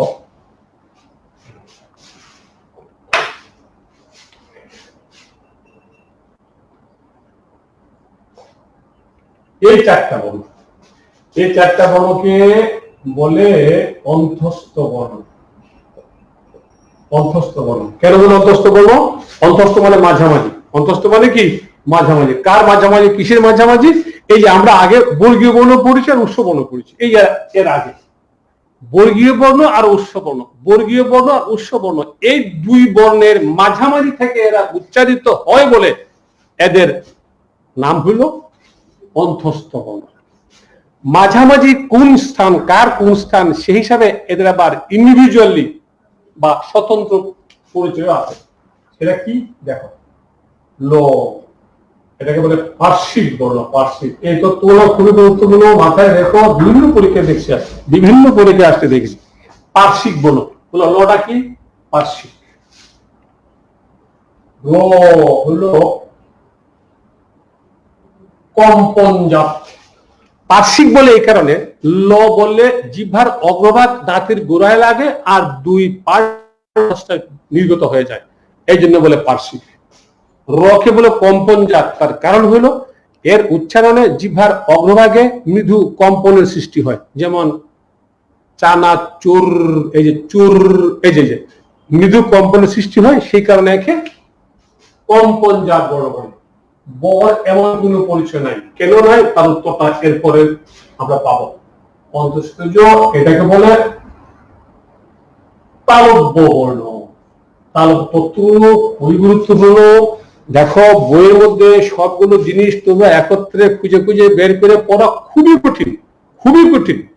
আমার এটা একটা প্যাকেজ, এই প্যাকেজটা যদি ভালো করে লিখে রাখতে পারো, আমি নিশ্চিত না শুধু তোমরা নিশ্চিত হবে যে উপকৃত হবে, পাবে। অর্থাৎ আমার এই প্যাকেজে শুধু তোমাদের ওই ঝুঁকিপূর্ণ পড়াগুলো আছে। বলো, ঝুঁকিপূর্ণ পড়া কি? আমার ব্যাখ্যা লাগবে না, আমার চেয়ে তোমরা ঝুঁকিপূর্ণ পড়া ভালো ভালো বুঝো। এবার গেল আমাদের কি বলো? অন্তস্থজ ব র ল, অন্তস্থ বর্ণ। বলো, কি বলো? কি বলো? অন্তস্থ বর্ণ। কি বলো? অন্তস্থ বর্ণ। একটা কথা হলো মাথায় রাখবা, এই অন্তস্থ বর্ণগুলো, এই অন্তস্থ বর্ণগুলো হলো ঘুষ বর্ণ। বলো, অন্তস্থ বর্ণগুলো কি? ঘুষ বর্ণ। অন্তস্থ বর্ণ করা, অন্তস্থ বর্ণ করা চারটা। অন্তস্থ বর্ণ করা চারটা, তার মধ্যে পার্শ্বিক ল, কম্পনজাত র, তালব্য হলো অন্তস্থ জ। বয়ের কোন এরকম পরিচয় নাই। কেন পরিচয় নাই? তার উত্তরটা তোমরা এখনই পাবে।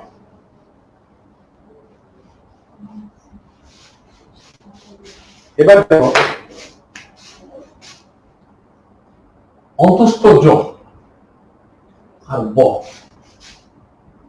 এই দুইটাকে বলে অর্ধস্বর। অর্ধস্বর। বলো, কি বলে? অর্ধস্বর। অর্ধস্বর অন্তস্থ জ আর বকে অর্ধস্বর বলে, এই কথাটা শুনলে স্বভাবত প্রশ্ন উঠে, আমরা দেখতে পাচ্ছি দুটো ব্যঞ্জন বর্ণ, স্যার আপনি বলেন অর্ধস্বর, এটা কেমন কথা হলো? হ্যাঁ, কেন এই যেটা অর্ধস্বর এর ব্যাখ্যাটা মনোযোগ সহকারে শুনবে, অতীব গুরুত্বপূর্ণ। এই দুটো কেন অর্ধস্বর ভালো করে শুনবে, ব্যাখ্যাটি অতীব গুরুত্বপূর্ণ, অতীব গুরুত্বপূর্ণ। দেখো তাহলে অন্তস্থ জ আর ব দুটো ব্যঞ্জন বর্ণ, কিন্তু কি বললাম অর্ধস্বর। এই কথা শুনলে কি প্রশ্ন উঠে দেখা যাচ্ছে ব্যঞ্জন, স্যার অর্ধস্বর কিভাবে হলো? অথবা তুমি একটু বলতে পারো স্যার অর্ধস্বর হতেও পারে, কারণ এদের ভেতরে তো একটা অ আছে, যেমন জ মানে জ যুগ অ, এটা বলতে পারো, তুলে বলতে পারো। কিন্তু না না না, জ বলতে উচ্চারণ করতে অ দরকার হয়। কিন্তু আমি যদি জয়ের নিচে এই হস্ত-চিহ্ন দিয়ে দেই, তাহলে কিন্তু তার সাথে আর অ থাকে না, এই যে অ নাই, এখন এটা কি? এটা ব্যঞ্জন। তাহলে প্রশ্ন হলো স্যার এই জ্বর ভিতরে এই জ্বর কেন অর্ধস্বর? শোনো, আমাদের সংস্কৃতে অর্থাৎ তৎসম শব্দে একটা নিয়ম হলো, উল্লেখযোগ্য নিয়ম, সেটা দুইটা স্বরধ্বনি যদি পাশাপাশি অবস্থান করে, তাহলে এই দুইটা স্বরধ্বনির মিলনে আরেকটি নতুন স্বরধ্বনির উদ্ভব হয়। কথাটা আবার ভালো করে বলি, সংস্কৃত উচ্চারণে দুইটা স্বর পাশাপাশি থাকতে পারে না। সংস্কৃত উচ্চারণে দুইটা স্বর পাশাপাশি অবস্থান করতে পারে না। যদি দুইটা স্বর পাশাপাশি হইলেই এই দুইটার মিলনে একটা নতুন স্বর হয়ে যায়। কি করে হয় এটা খেয়াল করো। শব্দটা শুভ, এটা ইচ্ছা। দেখো তো শুভর সাথে কি আছে? অ আছে। ইচ্ছার কি আছে? ই আছে। তো আমাকে বলো তো, শুভ যোগ ইচ্ছা, আমরা কি এই অ আর ইকে রেখে এই শব্দটা এভাবে পড়বো? দেখো তো, এই দেখো তো শুভ ইচ্ছা, এটা কি পড়বো না? শুভ ইচ্ছা খেলতে দেবো, শুভ ও যে ও আর ইয়ে রেখে কি আমি শুভ ইচ্ছা পড়বো? না, কখনোই পড়বো না। আমরা কিভাবে পড়বো? আমরা পড়বো শুভেচ্ছা। আমরা কি পড়বো? আমরা পড়বো শুভেচ্ছা। তো আমাকে বলো, এই যে শুভেচ্ছা বললে, এই শুভেচ্ছা বললে কি এই যে অ আর ই, এই দুটো স্বরধ্বনি মিলে একটা হয়েছে না? বলো ব্যাপারটা ক্লিয়ার কিনা, আমাকে ভালো করে বলো। আমি আবার বলি, কথাটা ভালো করে মন দিয়ে শোনো। সংস্কৃতে তথা তৎসম উচ্চারণে বা তৎসম শব্দে দুইটা স্বরধ্বনি একত্রে থাকতে পারে না। দুইটা স্বরধ্বনি একত্র হলেই তাদের মিলনে একটা নতুন স্বর হয়ে যায়। অ আর ই একসাথে থাকতে পারে না। অ আর ই, এই অ আর ই মিললেই নতুন স্বর এ হয়ে যায়। কথা কি পরিষ্কার হয়েছে? আচ্ছা, এবার আমাকে বলো, জ্বর ভিতরে যে স্বর আছে এটা বোঝাবার জন্য কিন্তু এইটা, এই কথা ক্লিয়ার? অ আর ই মিলে কি হয়েছে? এ হয়েছে। আচ্ছা, এইবার তুমি এদিকে তাকাও।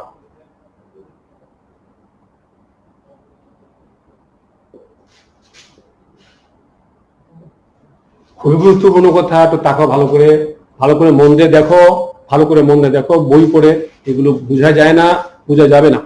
এই দেখো, অতি যুগন্ত, অতি কি আছে এখানে? রশ্মি আছে। অন্তর কি আছে? অ আছে। এবার তোমাদের কাছে আমার প্রশ্ন,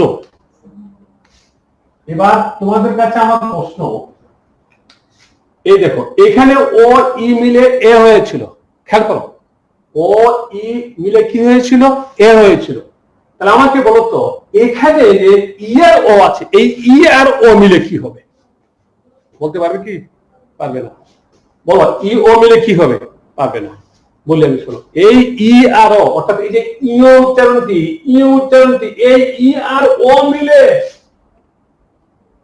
এই অন্তস্থ জ হয়। কি হয়? অন্তস্থ জ হয়। আর এই অন্তস্থ জ শব্দে তার স্বরূপে ব্যঞ্জনের পরে বসতে পারে না। যেমন এই দেখো, আমরা অত্যন্তকে এভাবে লিখতে পারবো না। এই দেখো এইভাবে লিখতে পারবো না আমরা।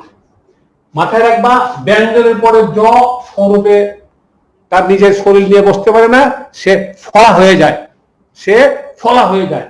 তার সে যদি ফলা হয়ে যায়, ফলা হয়ে আগের যে বলক থাকে তার সাথে যুক্ত হয়ে যায়, তাহলে শব্দটা অত্যন্ত। শব্দটা কি? অত্যন্ত। তাহলে আমাকে তুলে বলো দেখি এই জ্বর ভেতরে কি আছে? জ্বর ভিতরে ই আর ও আছে। জ্বর ভেতরে যদি ই আর ও থাকে তাহলে কি এর মধ্যে স্বর আছে না শর্ত আছে? বলো ব্যাপারটা পরিষ্কার হয়েছে কিনা? খুবই গুরুত্বপূর্ণ কথা। আবার বলি আবার বলি আবার বলি, পরে বুঝতে পারবে না। আবার বলি শোনো, সংস্কৃতে দুইটা স্বরধ্বনি পাশাপাশি অবস্থান করতে পারে না। দুইটা স্বর পাশাপাশি হলে একটা নতুন স্বর হয়ে যায়। এই যে অ আর ই, এই দুটো পাশাপাশি থাকতে পারে না, এই দুটো একত্র হয়ে এ হয়ে গেছে। এই কি শব্দ করে? এই দেখো এ হয়ে গেছে। তাহলে এখানে যে ই আর ও আছে, এই দুটো পাশাপাশি আসলে কি হবে? ওই দুটো উপর এই ইও উচ্চারণটা, ইও মাথায় রাখবা, ইও, এই ইও উচ্চারণটা যদি পাশাপাশি আসে তাহলে এই মিলনে জ হয়ে যায়, জ হয়ে যায়, জ। এই জ শব্দের মধ্যে তার শরীর নিয়ে থাকতে পারে না, সে সংক্ষিপ্ত রূপে ব্যবহৃত হয়। সুতরাং এই শব্দটি হয়ে গেল, এখানে যখন বসলো তাই গেল অত্যন্ত। আমাকে বলো ব্যাপারটা মাথায় গেছে কিনা?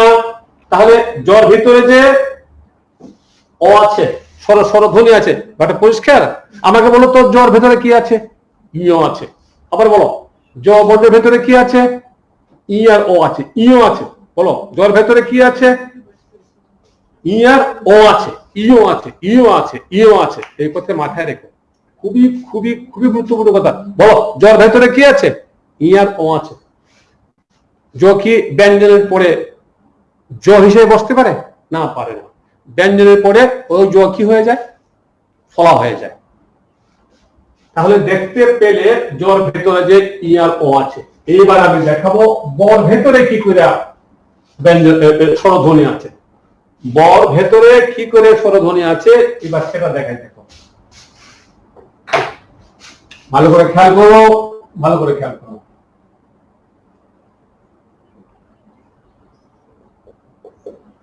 অনুযুগ অয় মুখস্থ করছো তোমরা, সন্ধিতে মুখস্থ করেছো। অনুযুগ অয়, অনু বলো, অনু কি আছে? রসু আছে। এখানে কি এরপরে স্বরটা কি আছে? অ আছে। এবার তোমরা আমাকে বলো এই যে উ আর ও, এই উ আর ও মিলে কি হবে? এই উ আর ও মিলে ব হবে, ব ব ব। কিন্তু ব কখনোই, এই ব কখনোই স্বাধীনভাবে বসে না, বসতে পারে না। এই ব যেখানে রসু থাকে সে সেইখানে বসে। খেয়াল করে দেখো, যেখানে রসু আছে এইখানে সেই বকে বসাই, তাহলে শব্দটা হলো অন্যয়। মুখস্থ করো নাই? অনুযোগ অন্যয়, অনুযোগিত, সন্ধিতে মুখস্থ করেছো। তাহলে বলো, তাহলে এই ব কি ছিল আগে? এই ব কি ছিল আগে? এই ব ছিল ও। মাথায় রেখো, এই ব কি ছিল? এই ব ছিল ও। বলো এই বটা কি ছিল? এই ব কি ছিল? বটা ছিল ও। ও আর ও, ও আর ও মিলে ব হয়েছে। এই ব কখনোই স্বাধীনভাবে থাকে না, ওই বটা থাকে যেখানে রসু থাকে ছিল, ওই রসু জায়গায় যায় এসে বসে পড়ে। এই দেখো, তার কোনো উচ্চারণ হয় না, যার সাথে থাকে তার উচ্চারণ ডাবল করে। এই কথাটা পরে আসে, আমি বলি। তাহলে এবার তোমাদের আমাকে এই কথাটা বলো, বর ভিতরে যে স্বর আছে, কথাটা কি পরিষ্কার হয়েছে? জ্বর ভিতরে স্বর আছে, বর ভিতরে স্বর আছে। তাহলে আমাকে বলো দেখি জ্বর ভেতরে কি আছে? ভালো করে মাথায় রেখে বললাম, ভালো করে মাথায় রেখো। জ্বর ভিতরে আছে ইয়, ইয় সমান জ। আর এই যে বর ভিতরে আছে ও, ও সমান ব। ভুলে যায় না এই কথা, এই কথা ভুলে যায় না। এই কথাটি তোমরা দেখতে পাচ্ছ কিনা আমি জানি না, তোমাদের মুখ আমি দেখি না। তোমাদের সাথে আমার মনে হচ্ছে যে আমি যেন ওই হাওয়ায়, মানে এটাকে হাওয়াই ক্লাস বলতে পারি, হাওয়াই ক্লাস। মানে ক্লাসটা হাওয়ায় হাওয়ায় হচ্ছে আমি মনে করি। তোমরা আমাকে দেখলে এখানে তো না কোনো আমি ভালো করে বুঝিও না কথাগুলো। যাক, দেখতে পাচ্ছ আমি এটাই মনে করছি, তোর ভালো করে খেয়াল করো, তাহলে আমাকে বলো। ও এখানে বোধ হয় ইও সমান জ, এটা তোমরা দেখতে পাচ্ছ না, এটা উপরে লিখছি। এই দেখো ইও সমান জ আর ও সমান হলো ব। হ্যাঁ বলো, আমাকে বলো তো বর ভেতরে কি আছে, কিশোর আছে বর ভেতরে? রসু আর ও, মানে উ আছে, রসু আর ও আছে। জর ভেতরে কি আছে? রসি আর ও আছে, মানে ইও আছে। তাহলে আমাকে বলো জ আর ব যে অর্ধস্বর, এই কথাটা কি পরিষ্কার হয়েছে? খুবই খুবই গুরুত্বপূর্ণ কথা। বলো অর্ধস্বর কয়টি? দুইটি। কি কি? জ আর ব।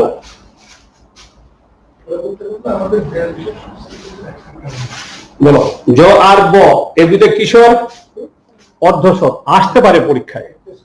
শোনো, পরীক্ষায় আসতে পারে, জ দিয়ে বলতে পারে এর ভিতরে নিচের কোন দুটি বর্ণ আছে। ওহ, খুবই গুরুত্বপূর্ণ প্রশ্ন। জ দিয়ে বলতে পারে এর ভিতর নিচের কোন দুটি বর্ণ আছে। একটা উত্তর আছে, ধরো একটা উত্তর আছে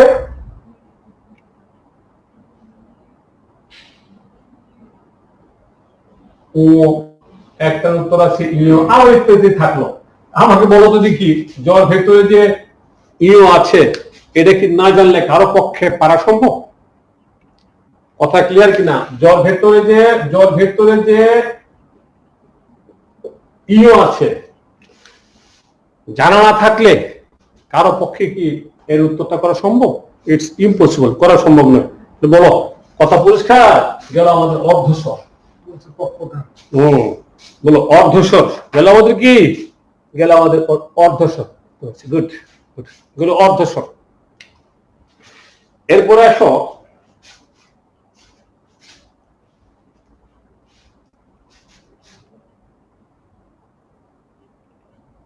এই দুটা দৈশূন্য ঢয়, এই যে আছে দৈশূন্য ঢয় শূন্য, এই দুইটা বর্ণকে বলে তারণজাত বর্ণ, বলে তারণজাত বর্ণ। তারণজাত বলার কারণ এটা, এদের উচ্চারণে জিহ্বার অগ্রভাগে, জিহ্বার অগ্রভাগে কঠিন তাড়নার সৃষ্টি হয়, যেমন আষাঢ় কঠিন হয়, এই জন্য বলে তারণজাত। এর মধ্যে আবার ঘুষের প্রশ্ন আছে, টানের প্রশ্ন আছে। এবার দেখো এই যে ড, ট ট ড, এটা কিন্তু মূলত ড, নিচে ফোঁটা দিয়া করা হয়েছে ডয় শূন্য র। এই ফোঁড়া কাজ কে করছিলেন? এই ফোঁড়া কাজ করছিলেন ঈশ্বরচন্দ্র বিদ্যাসাগর। ঈশ্বরচন্দ্র বিদ্যাসাগর ডয়ের নিচে ফোঁটা দিয়ে ডয় শূন্য র, ঢয়ের নিচে ফোঁটা দিয়ে ঢয় শূন্য র, বয়ের নিচে ফোঁটা দিয়ে বয় শূন্য র, আর অন্তস্থ জ, ওই যে জয় বললাম একটু আগে, ওই জয়ের নিচে ফোঁটা দিয়ে করা হয়েছিল অন্তস্থ ও। আচ্ছা, তাহলে আমরা ওখানে পড়ছিলাম বর্গীয় বলতে ট ট ড, মনে আছে কি? বিজুর সংখ্যা অল্প প্রাণ, বিজুর সংখ্যা অল্প প্রাণ। তাহলে জুর সংখ্যা মহাপ্রাণ, 1 2 3 4 5 ঘুষ খায়, সেই হিসাবে বলো ড কি হয়? ড হয় অল্প প্রাণ, অল্প প্রাণ ঘুষ বর্ণ, অল্প প্রাণ ঘুষ বর্ণ। আমাকে বলো কথাটা ক্লিয়ার কিনা? ওখানে ট ট ড ড ঘোরা বের করতে চাইলে খুব সহজে বের করতে পারবে। তাহলে দশিণটা কি? অল্প প্রাণ ঘুষ বর্ণ, আর ঢয় শূন্য হলো মুহ প্রাণ ঘোষ, হলো মুহ প্রাণ ঘোষ বর্ণ। বলো তাহলে দশিণের কি? অল্প প্রাণ ঘুষ, দশিণের কি? মহাপ্রাণ ঘুষ, মহাপ্রাণ ঘুষ, মহাপ্রাণ ঘুষ, মহাপ্রাণ ঘুষ। ব্যাপারটা আশা করি পরিষ্কার হয়েছে। মহাপ্রাণ ঘুষ, মহাপ্রাণ ঘুষ। এবার আসো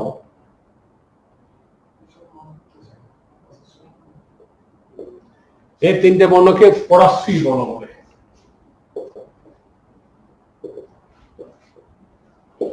এই তিনটে বর্ণকে পরাশ্রী বর্ণ বলে। কেন পরাশ্রী বর্ণ বলে? পরাশ্রী বর্ণ এই কারণে বলে এরা পরের আশ্রয়ে থাকে, এরা কখনোই শব্দের স্বাধীনভাবে থাকে না বা বসে না, এই জন্য পরাশ্রী বর্ণ বলে। এর মধ্যে মনে রাখবা এই ফরাসি বর্ণের মধ্যে এই যে বিসর্গ এটা হলো অঘোষ বর্ণ, এটা হলো অঘোষ। কিন্তু তার জন্ম হয়েছিল ঘোষ থেকে, মানে সে হর সমার্থক উচ্চারণ, হয়ের সমার্থক, কিন্তু তার ব্যবহারকালে হর সাথে যে হ ধ্বনি ঘোষ আসে এটা এখানে আসে না, সেই কারণে মাথায় রাখো এই বিসর্গ হলো অঘোষ বর্ণ। আর বাকি দুটা নাসিক্য বর্ণ আমরা আগে পড়ছিলাম, নিশ্চিত তোমাদের মনে আছে, নাসিক্য বা অনুনাসিক বা সানুনাসিক, একই কথা।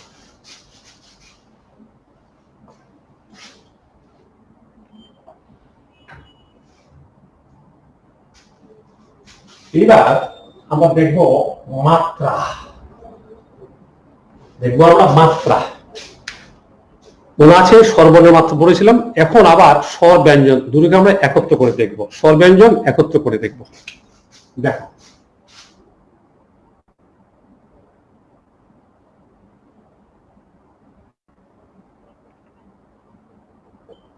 পূর্ণমাত্রার বর্ণ, পূর্ণমাত্রার বর্ণ। স্বর হলো 6টা, ব্যঞ্জন হলো 26টা, মোট হলো 32টা।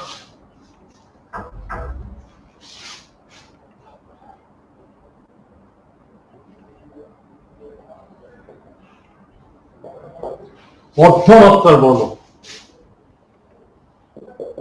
স্বর হলো রি একটা,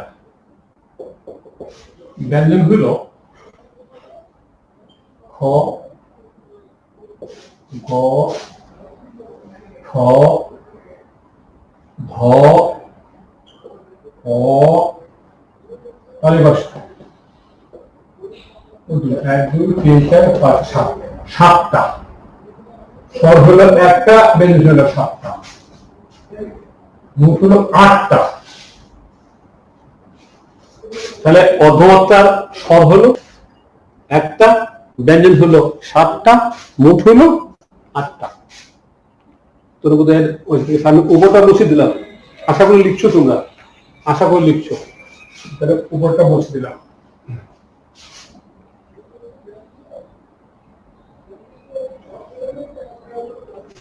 মাত্রা বিহীন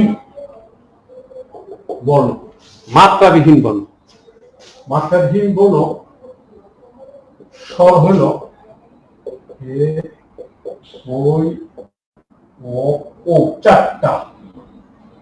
স্বর হলো 4টা,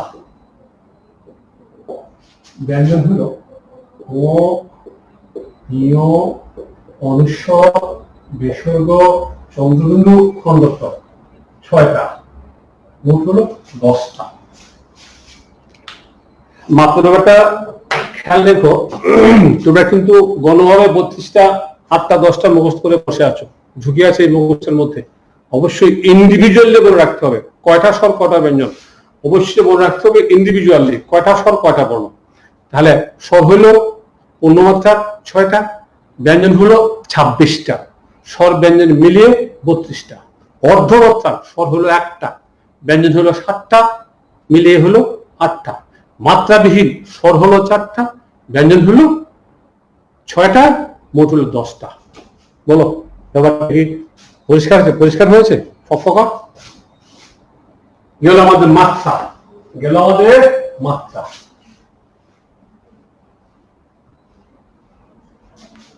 আমি জানি না লিখতে পারছো কিনা বা লেখো কিনা বা লিখতে পারছো না, লিখতে ভালো হতো।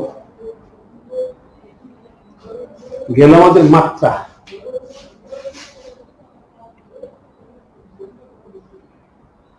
এবার আসো ফলা। ফলা তোমরা ফলা সম্পর্কে বইয়ে যে কতটা পেয়েছো সেটা কি? ব্যঞ্জন বর্ণের সংক্ষিপ্ত রূপকে ফলা বলে, কথাটা ঠিক কিনা? ব্যঞ্জন বর্ণের সংক্ষিপ্ত রূপকে ফলা বলে, এটা বইয়ে পড়েছো। তাহলে এখন দিকে তাকাও, আমরা একটু আগে পড়েছি এটা বফলা। বলো এটা ফলা কিনা? এটা ফলা। এটা যদি ফলা হয়ে থাকে আমাকে বলো তো এটা কি সংক্ষেপ হচ্ছে? আচ্ছা আচ্ছা, দাঁড়াও দাঁড়াও দাঁড়াও, তাহলে কি এবার কি সময় বলছে না, সংখ্যা বলে জাস্ট এটা বড় আর এটা ছোট। তোমরা যে বললে ব্যঞ্জন বর্ণের সংক্ষিপ্ত রূপকে ফলা বলে, তোমাদের এই কথা সত্যতা কি এখানে মিলে? মিলে না। আবার দেখো, আবার দেখো, আবার দেখো। তো এর সংক্ষিপ্ত রূপ হলো খণ্ডত্ব। আমাকে বলো তো তোর সংক্ষিপ্ত রূপ কি? খণ্ডত্ব। এইটা তো সংক্ষিপ্ত রূপ, বলো তো এটা কি ফলা? না, এটা তো ফলা না। খেয়াল করো, এটা কিন্তু ব্যঞ্জন বর্ণের সংক্ষিপ্ত রূপ মাগার ফলা না, এটা কিন্তু পূর্ণ রূপ মাগার ফলা। তাহলে নিশ্চয়ই ভেতরে একটা ঘাপলা আছে মনে হয়। তোমাদের ওই কথাটা কিন্তু মিথ্যা নয়, ব্যঞ্জন বর্ণের সংক্ষিপ্ত রূপকে ফলা বলে কথাও সত্য, কিন্তু এর ভিতরে একটা ঘাপলা আছে। ঘাপলা যে আসে তার প্রমাণটা এখানে। এটা ফলা মাগার সংক্ষিপ্ত না, এটা সংক্ষিপ্ত মাগার ফলা না। তাহলে চলো ওই ঘাপলাটা একটু খোলাসা করে দিই।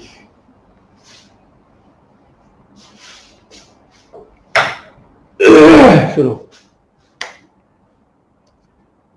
ফলা মূলত একটা প্রক্রিয়ার নাম। সেই প্রক্রিয়াটা হলো একটি ব্যঞ্জন বর্ণের সাথে আরেকটি ব্যঞ্জন বর্ণ যুক্ত হবার প্রক্রিয়া। একটি ব্যঞ্জন বর্ণের সাথে আরেকটি ব্যঞ্জন বর্ণ যুক্ত হবার প্রক্রিয়াকে ফলা বলে। মাথায় রাখবা, ব্যঞ্জন বর্ণের সাথে ব্যঞ্জন বর্ণ যুক্ত হবার প্রক্রিয়াকে ফলা বলে। যে বর্ণটি যুক্ত হয়, যে বর্ণটি যুক্ত হয় তার নাম অনুসারে ফলার নামকরণ হয়। যে বর্ণটি যুক্ত হয়, যার সাথে হয় তা নয়, যে যুক্ত হয়, যে যুক্ত হয় তার নাম অনুসারে ফলার নামকরণ হয়। যেমন ধরো যদি ব যুক্ত হয় তাহলে বফলা, যদি ম যুক্ত হয় তাহলে মফলা। এখন যুক্ত বর্ণ আছে শতাধিক বাংলায়, যুক্ত বর্ণ আছে শতাধিক বাংলায়। তাহলে আমি যে সংজ্ঞা বললাম, আমার ওই সংজ্ঞা অনুসারে যদি যুক্ত ব্যঞ্জন বর্ণের সাথে ব্যঞ্জন বর্ণ যুক্ত হলে ফলা হয়, তাহলে এই সংজ্ঞাকে আমরা যদি অনুসরণ করি, সেই হিসেবে 100টা যুক্ত বর্ণ থাকলে 100টা যুক্ত বর্ণ ফলা হয়। সে কিন্তু না, আরেক ঘটনা আছে। সেটা হলো এই ব্যঞ্জন বর্ণের সাথে ব্যঞ্জন বর্ণ যুক্ত হলেই যে যুক্ত হয় তার কোনো বিশেষ চিহ্ন ব্যাকরণে থাকে না। শুধু যারা যারা ফলার কাজ করে বা যুক্ত হলে যাদের একটা বিশেষ চিহ্ন তৈরি হয় তাদেরকেই ফলা বলে। আর বিশেষ চিহ্ন তৈরি হয় এমন বর্ণের সংখ্যা হলো 6টা। সুতরাং ফলা 6টা। কথাটা আমি আবার বলি, 6টা বর্ণ আমি আগে দেখাই, তারপর দেখো।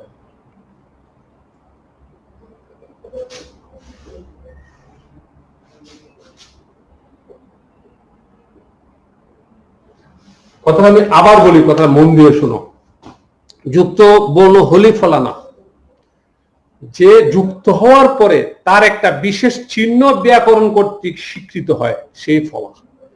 এই 6টা বর্ণ যখন ফলার কাজ করে তখন এদের একটা বিশেষ চিহ্ন ব্যাকরণ ঠিক করে দিয়েছে। অন্য কোনো যুক্ত বর্ণের কোনো বিশেষ চিহ্ন নাই। যেমন এটা দেখো, এটা দেখো, এটা দেখো, এটা দেখো, এর ভিতরে আছে ক আর মূর্ধন্য ষ, কিন্তু এদের জন্য কোনো বিশেষ চিহ্ন কি আছে? কোনো চিহ্ন নাই। এদের চিহ্ন আছে, যেগুলো ফলা এগুলোর চিহ্ন আছে। উদাহরণটা দেখলেই ব্যাপারটা পরিষ্কার হবে।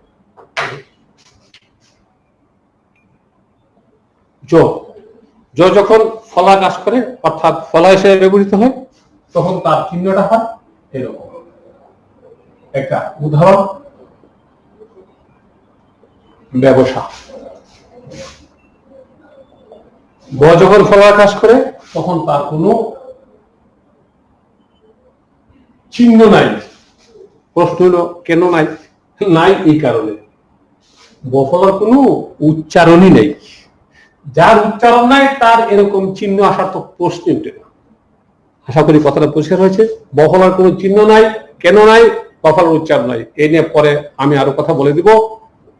বফলার কোনো উচ্চারণ নাই, সেই কারণে তার কোনো বাড়তি চিহ্নেরও প্রয়োজন নেই। গেল বফলা।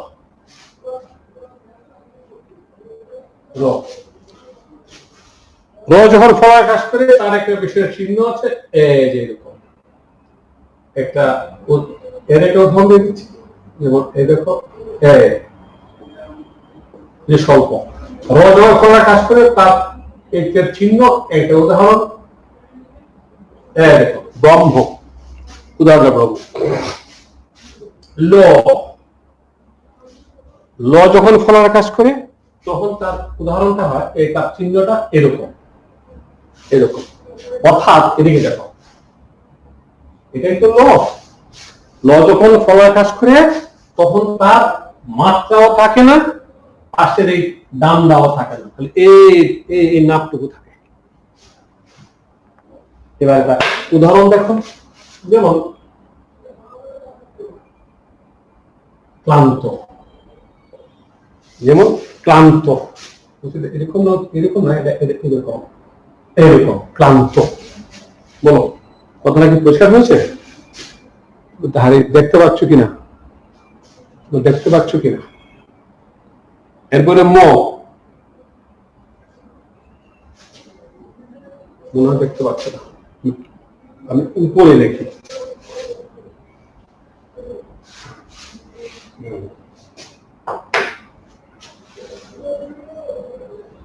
এবার দেখতে পাচ্ছ? হ্যাঁ, এরকম ম যখন ফলার কাজ করে তখন তার চিহ্নটা হয় এইরকম এইরকম এরকম চিহ্ন হয়। উদাহরণ দেখো,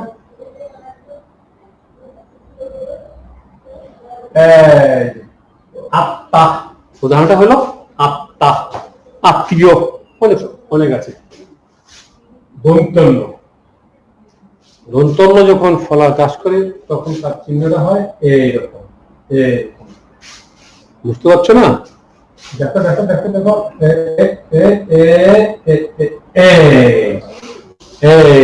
এটা নফলা, দন্তন্য ফলা। মূর্ধন্য যখন ফলার কাজ করে তখন তার, দেখতে পাচ্ছ কিনা? হ্যাঁ, মূর্ধন্য যখন ফলার কাজ করে তখন তার চিহ্নটা হয় এরকম। স্যার এটা তো আরো অদ্ভুত, বুঝতে পারলাম না তো। হ্যাঁ হ্যাঁ, উদাহরণ দিলে বুঝাইলেই বুঝলাম। দেখো তো, এই যে আমরা যে বলি হরে কৃষ্ণ, এই যে কৃষ্ণ, এই যে কৃষ্ণ, এই যে মূর্ধন্য, এর মূর্ধন্য। আমাকে বলো কথাটা কি পরিষ্কার হয়েছে? তবে কি লিখছো গুলো লিখছো, লিখে রাখো লিখে রাখো, সবগুলা লিখে যখন সবগুলো খাতায় লিখে যখন একবার পরে কোনো প্রশ্ন ঘাটাঘাটি করবে তখন দেখবে কি সুখ, কি শান্তি। বই পড়ে এগুলাকে মুখস্থ করা মাথা গরম হয়ে যায়। আমি তো একটা প্যাকেজ করে দিলাম। তাহলে বলো ফলা ব্যাপারটা হচ্ছে কিনা? তাহলে ফলা কাকে বলে? লিখে রাখো, লেখো লেখো। ব্যঞ্জন বর্ণের সাথে ব্যঞ্জন বর্ণ যুক্ত হওয়ার প্রক্রিয়াকে ফলা বলে। এই কথা আগেও বলেছি, আশা করি ইতিমধ্যে লিখে ফেলেছো, তাও বলি। ব্যঞ্জন বর্ণের সাথে ব্যঞ্জন বর্ণ যুক্ত হবার প্রক্রিয়াকে ফলা বলে। যে বর্ণটি যুক্ত হয় তার নাম অনুসারে ফলার নামকরণ হয়। ম যুক্ত হলে মফলা, ব যুক্ত হলে বফলা ইত্যাদি। 6টি বর্ণ ফলা হিসেবে ব্যবহৃত হয়ে থাকে। 6টি বর্ণ লেখো, 6টি বর্ণ ফলা হিসাবে ব্যবহৃত হয়ে থাকে। বর্ণগুলো হলো বলে লেখো, অন্তস্থ জ, ব, র, ল, ম, দন্তান্ন অবলিক মূর্ধন্য। শোনো, দন্তান্নকে কোন বইয়ে পৃথক করে দেখিয়েছে, যারা দন্তান্নকে পৃথক দেখিয়েছে তাদের হিসাবে কিন্তু ফলা 7টা। কিন্তু আমাদের যে বই বা তোমার সুনীতি কুমার চট্টোপাধ্যায় বেশিরভাগ বই পৃথক দেখা নেই, ওই দুইটা তো সমান ধ্বনি, এই জন্য একত্র করে দেখিয়েছে।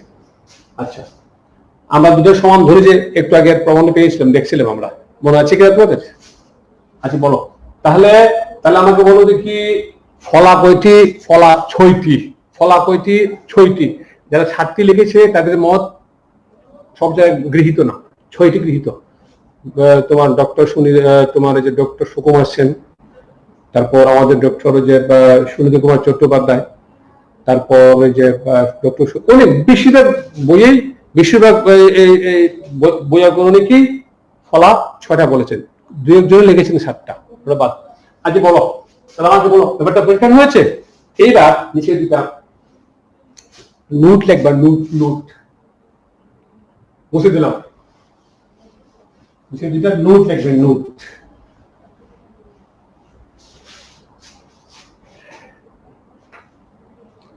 দুইটা নোট লিখবেন। নোট, একটা নোট হলো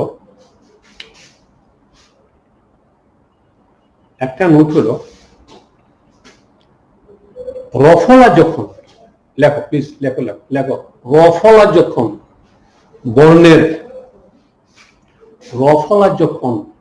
বর্ণের পরে উচ্চারিত হয়, রফলা যখন বর্ণের পরে উচ্চারিত হয় তখন তার রূপ,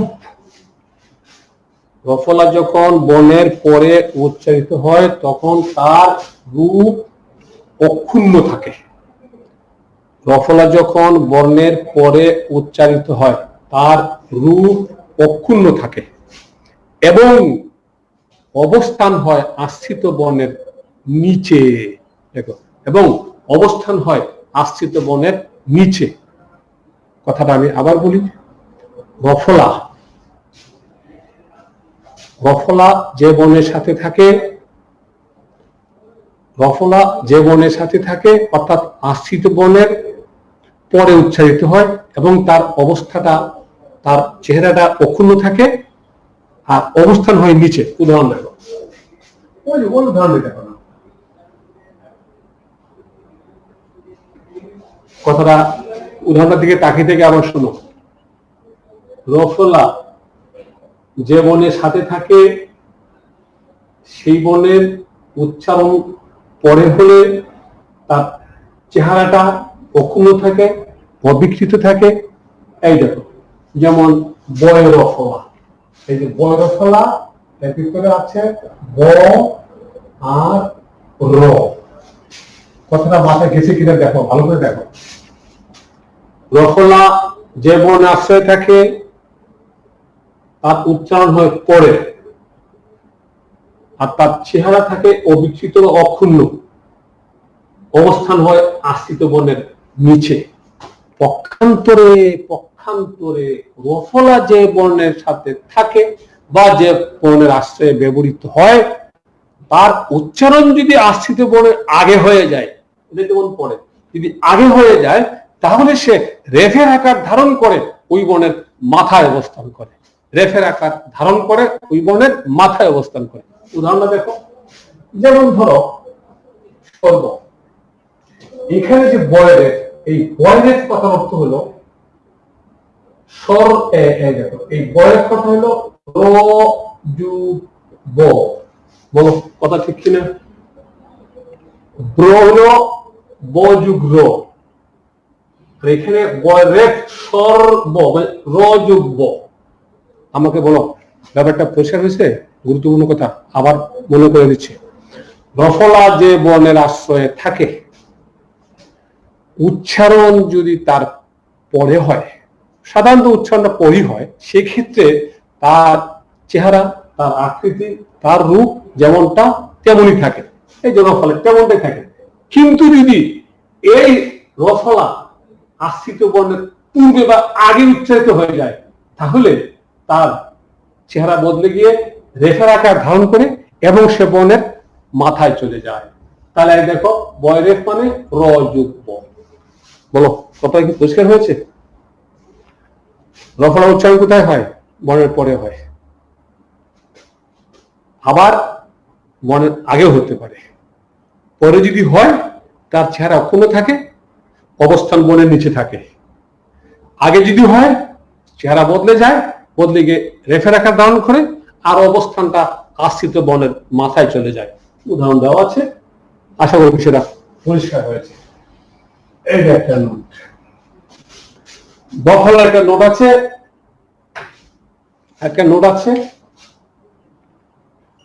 বফলার একটা নোট আছে। এই নোটটা লিখতে হবে, আমি বলি আস্তে আস্তে তোমরা লেখো।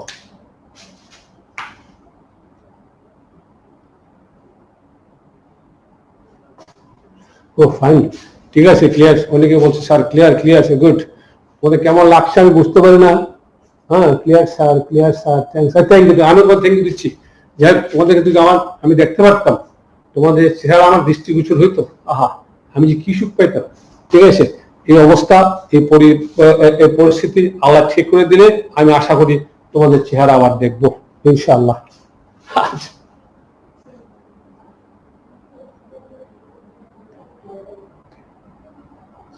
ও fine fine fine fine fine fine fine. এই যে একজন লেখছে স্যার ক্লাস করতে করতে আমার মুখস্থ হয়ে গেছে, করতে করতে স্যার করার সাথে মুখস্থ হয়ে গেছে। Good good good good, very good very good. আচ্ছা, এবার বফলার নোটটা গুরুত্বপূর্ণ নোট, বফলার নোটটা আমি লিখে দিচ্ছি, একটু হেল্প করছি তোমাদেরকে। লেখো লেখো বফলার কোনো উচ্চারণ নেই, বফলার কোনো উচ্চারণ নেই, বফলার কোনো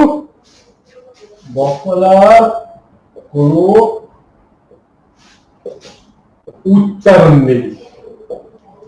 কিন্তু বফলার কোনো উচ্চারণ নেই, যেমন যেমন যেমন যেমন স্বাধীন, স্বল্প ইত্যাদি। কিন্তু আছে একটা, এই কিন্তুটাই জরুরি, এই কিন্তুটাই কি জরুরি। এই কিন্তুটা হলো, আবার বলি, বফলার কোনো উচ্চারণ নেই, যেমন স্বাধীন, স্বল্প ইত্যাদি। কিন্তু বফলা যে বর্ণের সাথে যুক্ত থাকে, কিন্তু বফলা যে বর্ণের সাথে যুক্ত থাকে, যে বর্ণের সাথে যুক্ত থাকে। আশা করি লিখতে পারো, তোমাদের লেখার জন্য আমি সুযোগটা করে দিচ্ছি, তোমার লেখো। কিন্তু বফলা যে বর্ণের সাথে যুক্ত থাকে, যদি সেই বর্ণ শব্দের মধ্যে মধ্যে বা শেষে অবস্থান করে, শব্দের মধ্যে বা শেষে অবস্থান করে, তাহলে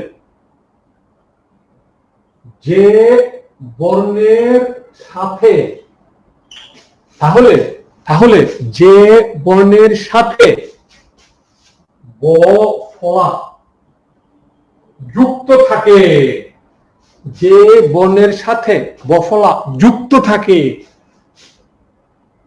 তার উচ্চারণ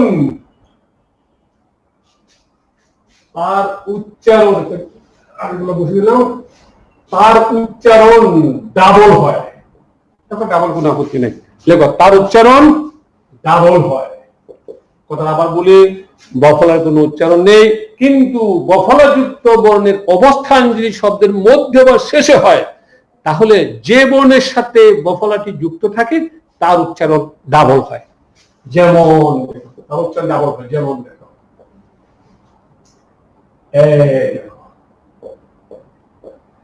এই যে বিশ্বাস, বফলাযুক্ত বর্ণ শব্দের মাঝখানে আছে, এই কারণে তার উচ্চারণটা,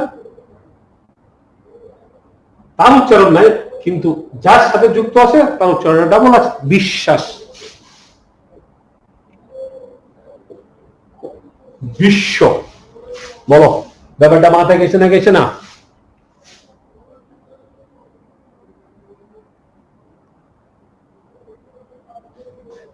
বলো তাহলে বিশ্ব,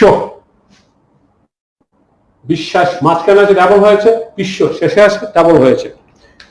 এর আরেকটি কথা রয়েছে, এটা হলো ওই নোটটা, ওই কথা লেখো, লেখো উল্লেখ্য যে, লেখো লেখো লেখো লেখো, লিখে রাখো লিখে রাখো, লেখো উল্লেখ্য যে,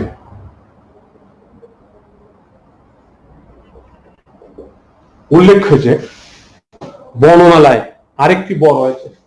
উল্লেখ্য যে বর্ণমালায়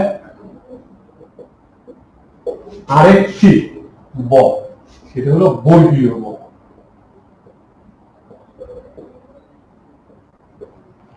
দেখো উল্লেখ্য যে বর্ণমালায় আরেকটি ব রয়েছে, মানে কি বর্গীয় ব। উল্লেখ্য যে বর্ণমালায় আরেকটি ব রয়েছে, বর্গীয় ব, সর্বত্রই যার উচ্চারণ হয়, সর্বত্রই যার উচ্চারণ হয়। বাংলা বর্ণমালায় আরেকটি ব রয়েছে, তার নাম হলো বর্গীয় ব। ওই বর্গীয় বইয়ের উচ্চারণটা সর্বত্র হয়। যেমন উদাহরণ সম্বল মাঝখানে আছে, ব উচ্চারণ হচ্ছে,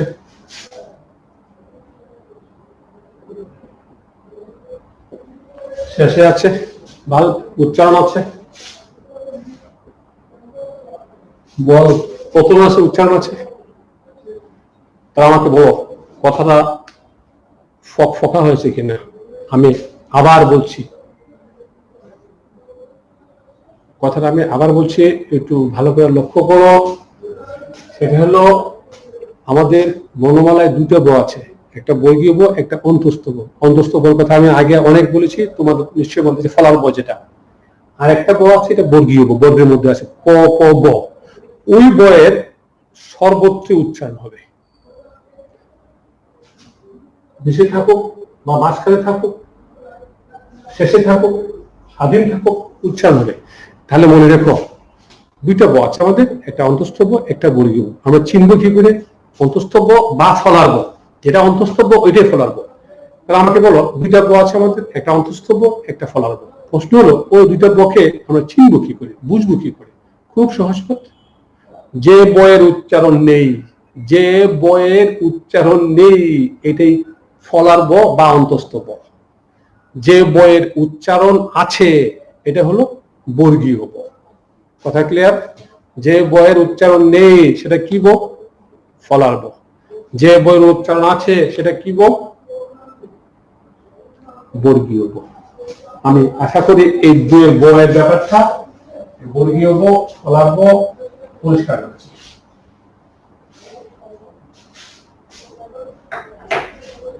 আমরা শেষের দিকে চলে আসছি। বর্ণের সংখ্যা নিয়ে একটা তেলেস্মাতি আছে। অধ্যাপক পি কে আচার্যের বই আছে বর্ণ 51টি, সুনীতি কুমারের বই আছে বর্ণ 49টি, আমরা যে বই পড়ি এই বইয়ের মধ্যে আছে বর্ণ 50টি, বিদ্যাসাগরের বই আছে বর্ণ 52টি। চারটা সংখ্যা পাওয়া গেছে, 49, 50, 51, 52। আমাকে বলো এই যে চারটা সংখ্যা 49, 50, 51, 52, এই চার সংখ্যার কারণটা জানার ইচ্ছে করে না? এই চার সংখ্যার কারণ জানার ইচ্ছে করে না? করে। হ্যাঁ সত্যি এটা একটি গুরুত্বপূর্ণ তথ্য। এই চার সংখ্যার কারণটা গুরুত্বপূর্ণ তথ্য। কেন হলো আমি ব্যাপারটা তোমাদেরকে হিসাবটা বুঝিয়ে দিচ্ছি। কেন 49, কেন 50, কেন 51, কেন 52? আমরা তো ছোটবেলায় 52টা পড়ছি, বিদ্যাসাগরের বই 52টা আছে। কেন 51, কেন 52, কেন 50, কেন 50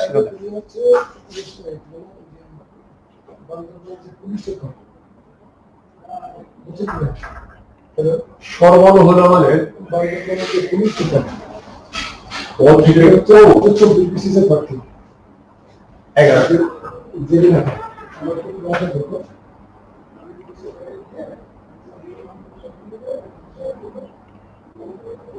বর্গীয় বর্ণ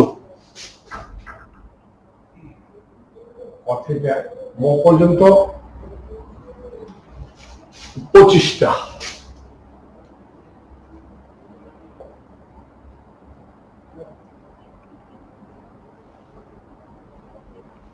উৎসবর্ণ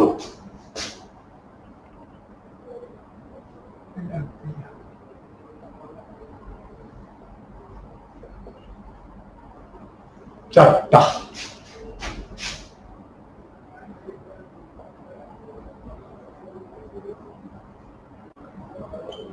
অন্তস্থ বর্ণ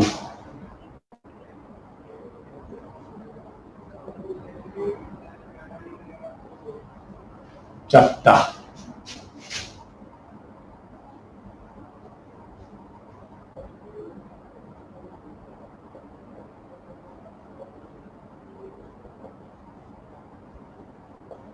পরাশ্রয়ী বর্ণ বিসর্গ চন্দ্রগুলো হলো 3টা।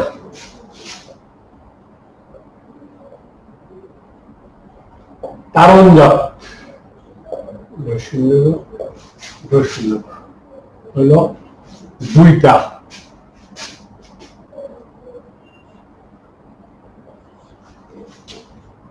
2টা দেখতে পাচ্ছ? যোগটা করো তো। 5 আর 1 6, 7 8 9 10 11 12 13 14 15 16 17 18 19 20 21। 21 এর 1 2 3 4 5। এই দেখো, আমাকে বলো, আমরা যে এখানে 51টা বর্ণ পেয়েছি, তোমরা কি এই 51টা বর্ণ বুঝতে পেরেছো? গেল আমাদের 51টা। এবার আমরা একটু আগেই আলোচনা করেছি দুটা বইয়ের কথা, একটা বর্গীয় বউ আর একটা হলো অন্তস্থ বউ, ফলার বউ। ওই দুটা বউ দেখতে কি রকম, সেই কারণে এখন অন্তস্থ বকে গণা থেকে বাদ দেওয়া হয়েছে, অন্তস্থ বউ গণনা নাই। আমাকে বলতো অন্তস্থ বউ যদি গণা থেকে বাদ দেওয়া হয় তাহলে কি এই 51 থেকে 1 বিয়োগ হবে না? 1 বিয়োগ হলে কত হবে? 50 হবে। বলো 51 আর 50 এই দুই সংখ্যা পরিষ্কার কিনা? 51 আর 50 পরিষ্কার হয়েছে? এবার দেখো 49 কি হবে? 49 হলো মৃত শব্দটা, মৃত, এটা তো মৃত মানে তুমি জানো, মৃত মানে মরা। আবার দেখো মৃত মানে মাটি। বর্ণ কিন্তু একই, জাস্ট এটা পূর্ণ আর এটা খণ্ডত বা অর্ধেক। কিন্তু এই ত্বকে অর্ধেক করার কারণে আমরা একটা নতুন শব্দ পেয়ে গেছি, মৃত মানে মাটি। যেহেতু খণ্ডত আমাদেরকে নতুন শব্দ দিতে পারে, সেহেতু তাকে গণনার মধ্যে রাখা হয়েছে। কিন্তু অনেক বইয়ে এই তো খণ্ডত তো হিসাবে আছে, তাকে পৃথক করে গণা হয়নি। আমাকে তো বলতো যারা এই ত্বকে খণ্ডতকে তো হিসেবে রেখেছে, এদের হিসাব যদি ধরা হয় তাহলে তো 50 থেকে আয় বাদ দিতে হবে, তাহলে কত হয়? 49টা হয়। ব্যাপারটা পরিষ্কার কিনা বলো? আমি কথা আবার বলি, 51 থেকে যদি আমরা অন্তস্থ বউ বাদ দিই তাহলে 50টা পাই। এই 50 থেকে যদি আমরা যারা খণ্ডতকে তো ধরে যে তাদের হিসাব ধরি, তাহলে আরেক বাদ যায়, তাহলে 49 হয়। তাহলে 50 51 50 49 এই 4 সংখ্যার ব্যাপারটা তোমাদের পরিষ্কার হয়েছে। এখন আমাকে ওই যে 52 কেন পড়ছে আমরা? এই 51 তার সাথে লি লি লি উচ্চারণটা লি, আমরা শুরু করে পড়ছি কাঠ বিড়ালের লেজের মতো লি, এটা পড়ছি আমরা। তাহলে 51 আর লি কত হয়? 52।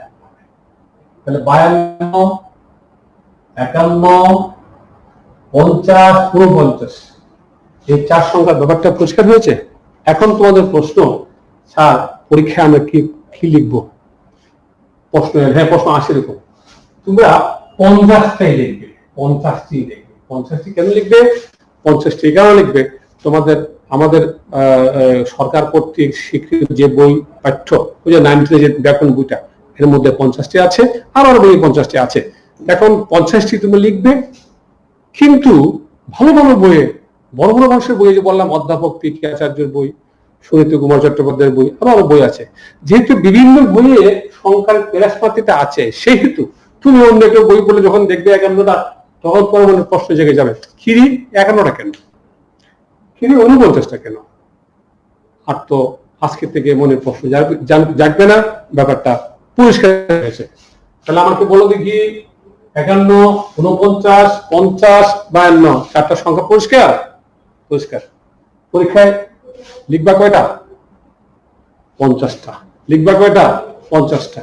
একজনে বলল যে বলো তো 51টি।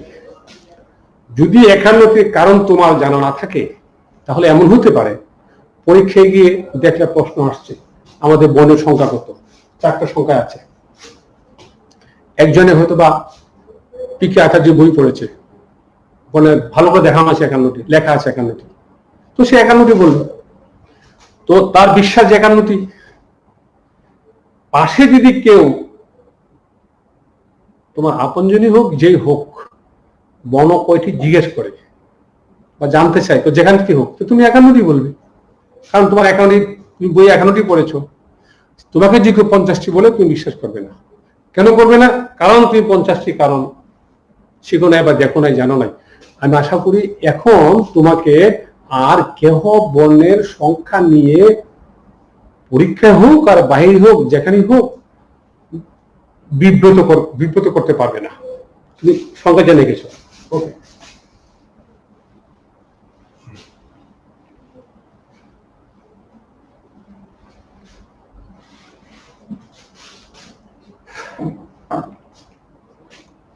আমি যে প্যাকেজটা দিলাম, তুমি যারা প্যাকেজটা লিখেছো, তোমাদেরকে আমার অনুরোধ হলো তোমরা ওই লেখাটা কয়েকবার পড়ো। পড়ার পরে একটা গাইড তো তোমাদের ঘরে আছেই, ওই যে প্রশ্ন ব্যাংক, এটা প্রশ্ন ব্যাংক নাও। প্রশ্ন ব্যাংক নিয়ে দেখো এই প্যাকেজ থেকে কত প্রশ্ন পরীক্ষা আসছে। তুমি লেখে মিলাও, বের করো, মিলাও, বের করো, মিলাও। এভাবে যদি তোমরা যদি 20টা, 30টা, 40টা প্রশ্ন পেয়ে যাও আর মিলাও, দেখবে তোমাদের বিশ্বাস খুব গাঢ় হয়ে গেছে। আর এই বিশ্বাসই তোমাকে ওই মূল জায়গায় অর্থাৎ পরীক্ষার হলে এগিয়ে দেবে। আমি আশা করি তোমরা পড়বে, আমি আশা করি তোমরা পড়বে। তোমরা দেখবে আমার এই প্যাকেজটা পড়া পরে নোট দিলেও সব কথা তো নোটে বসে লেখা নেই। তোমরা, আমি আশা করি যারা লিখেছ তারা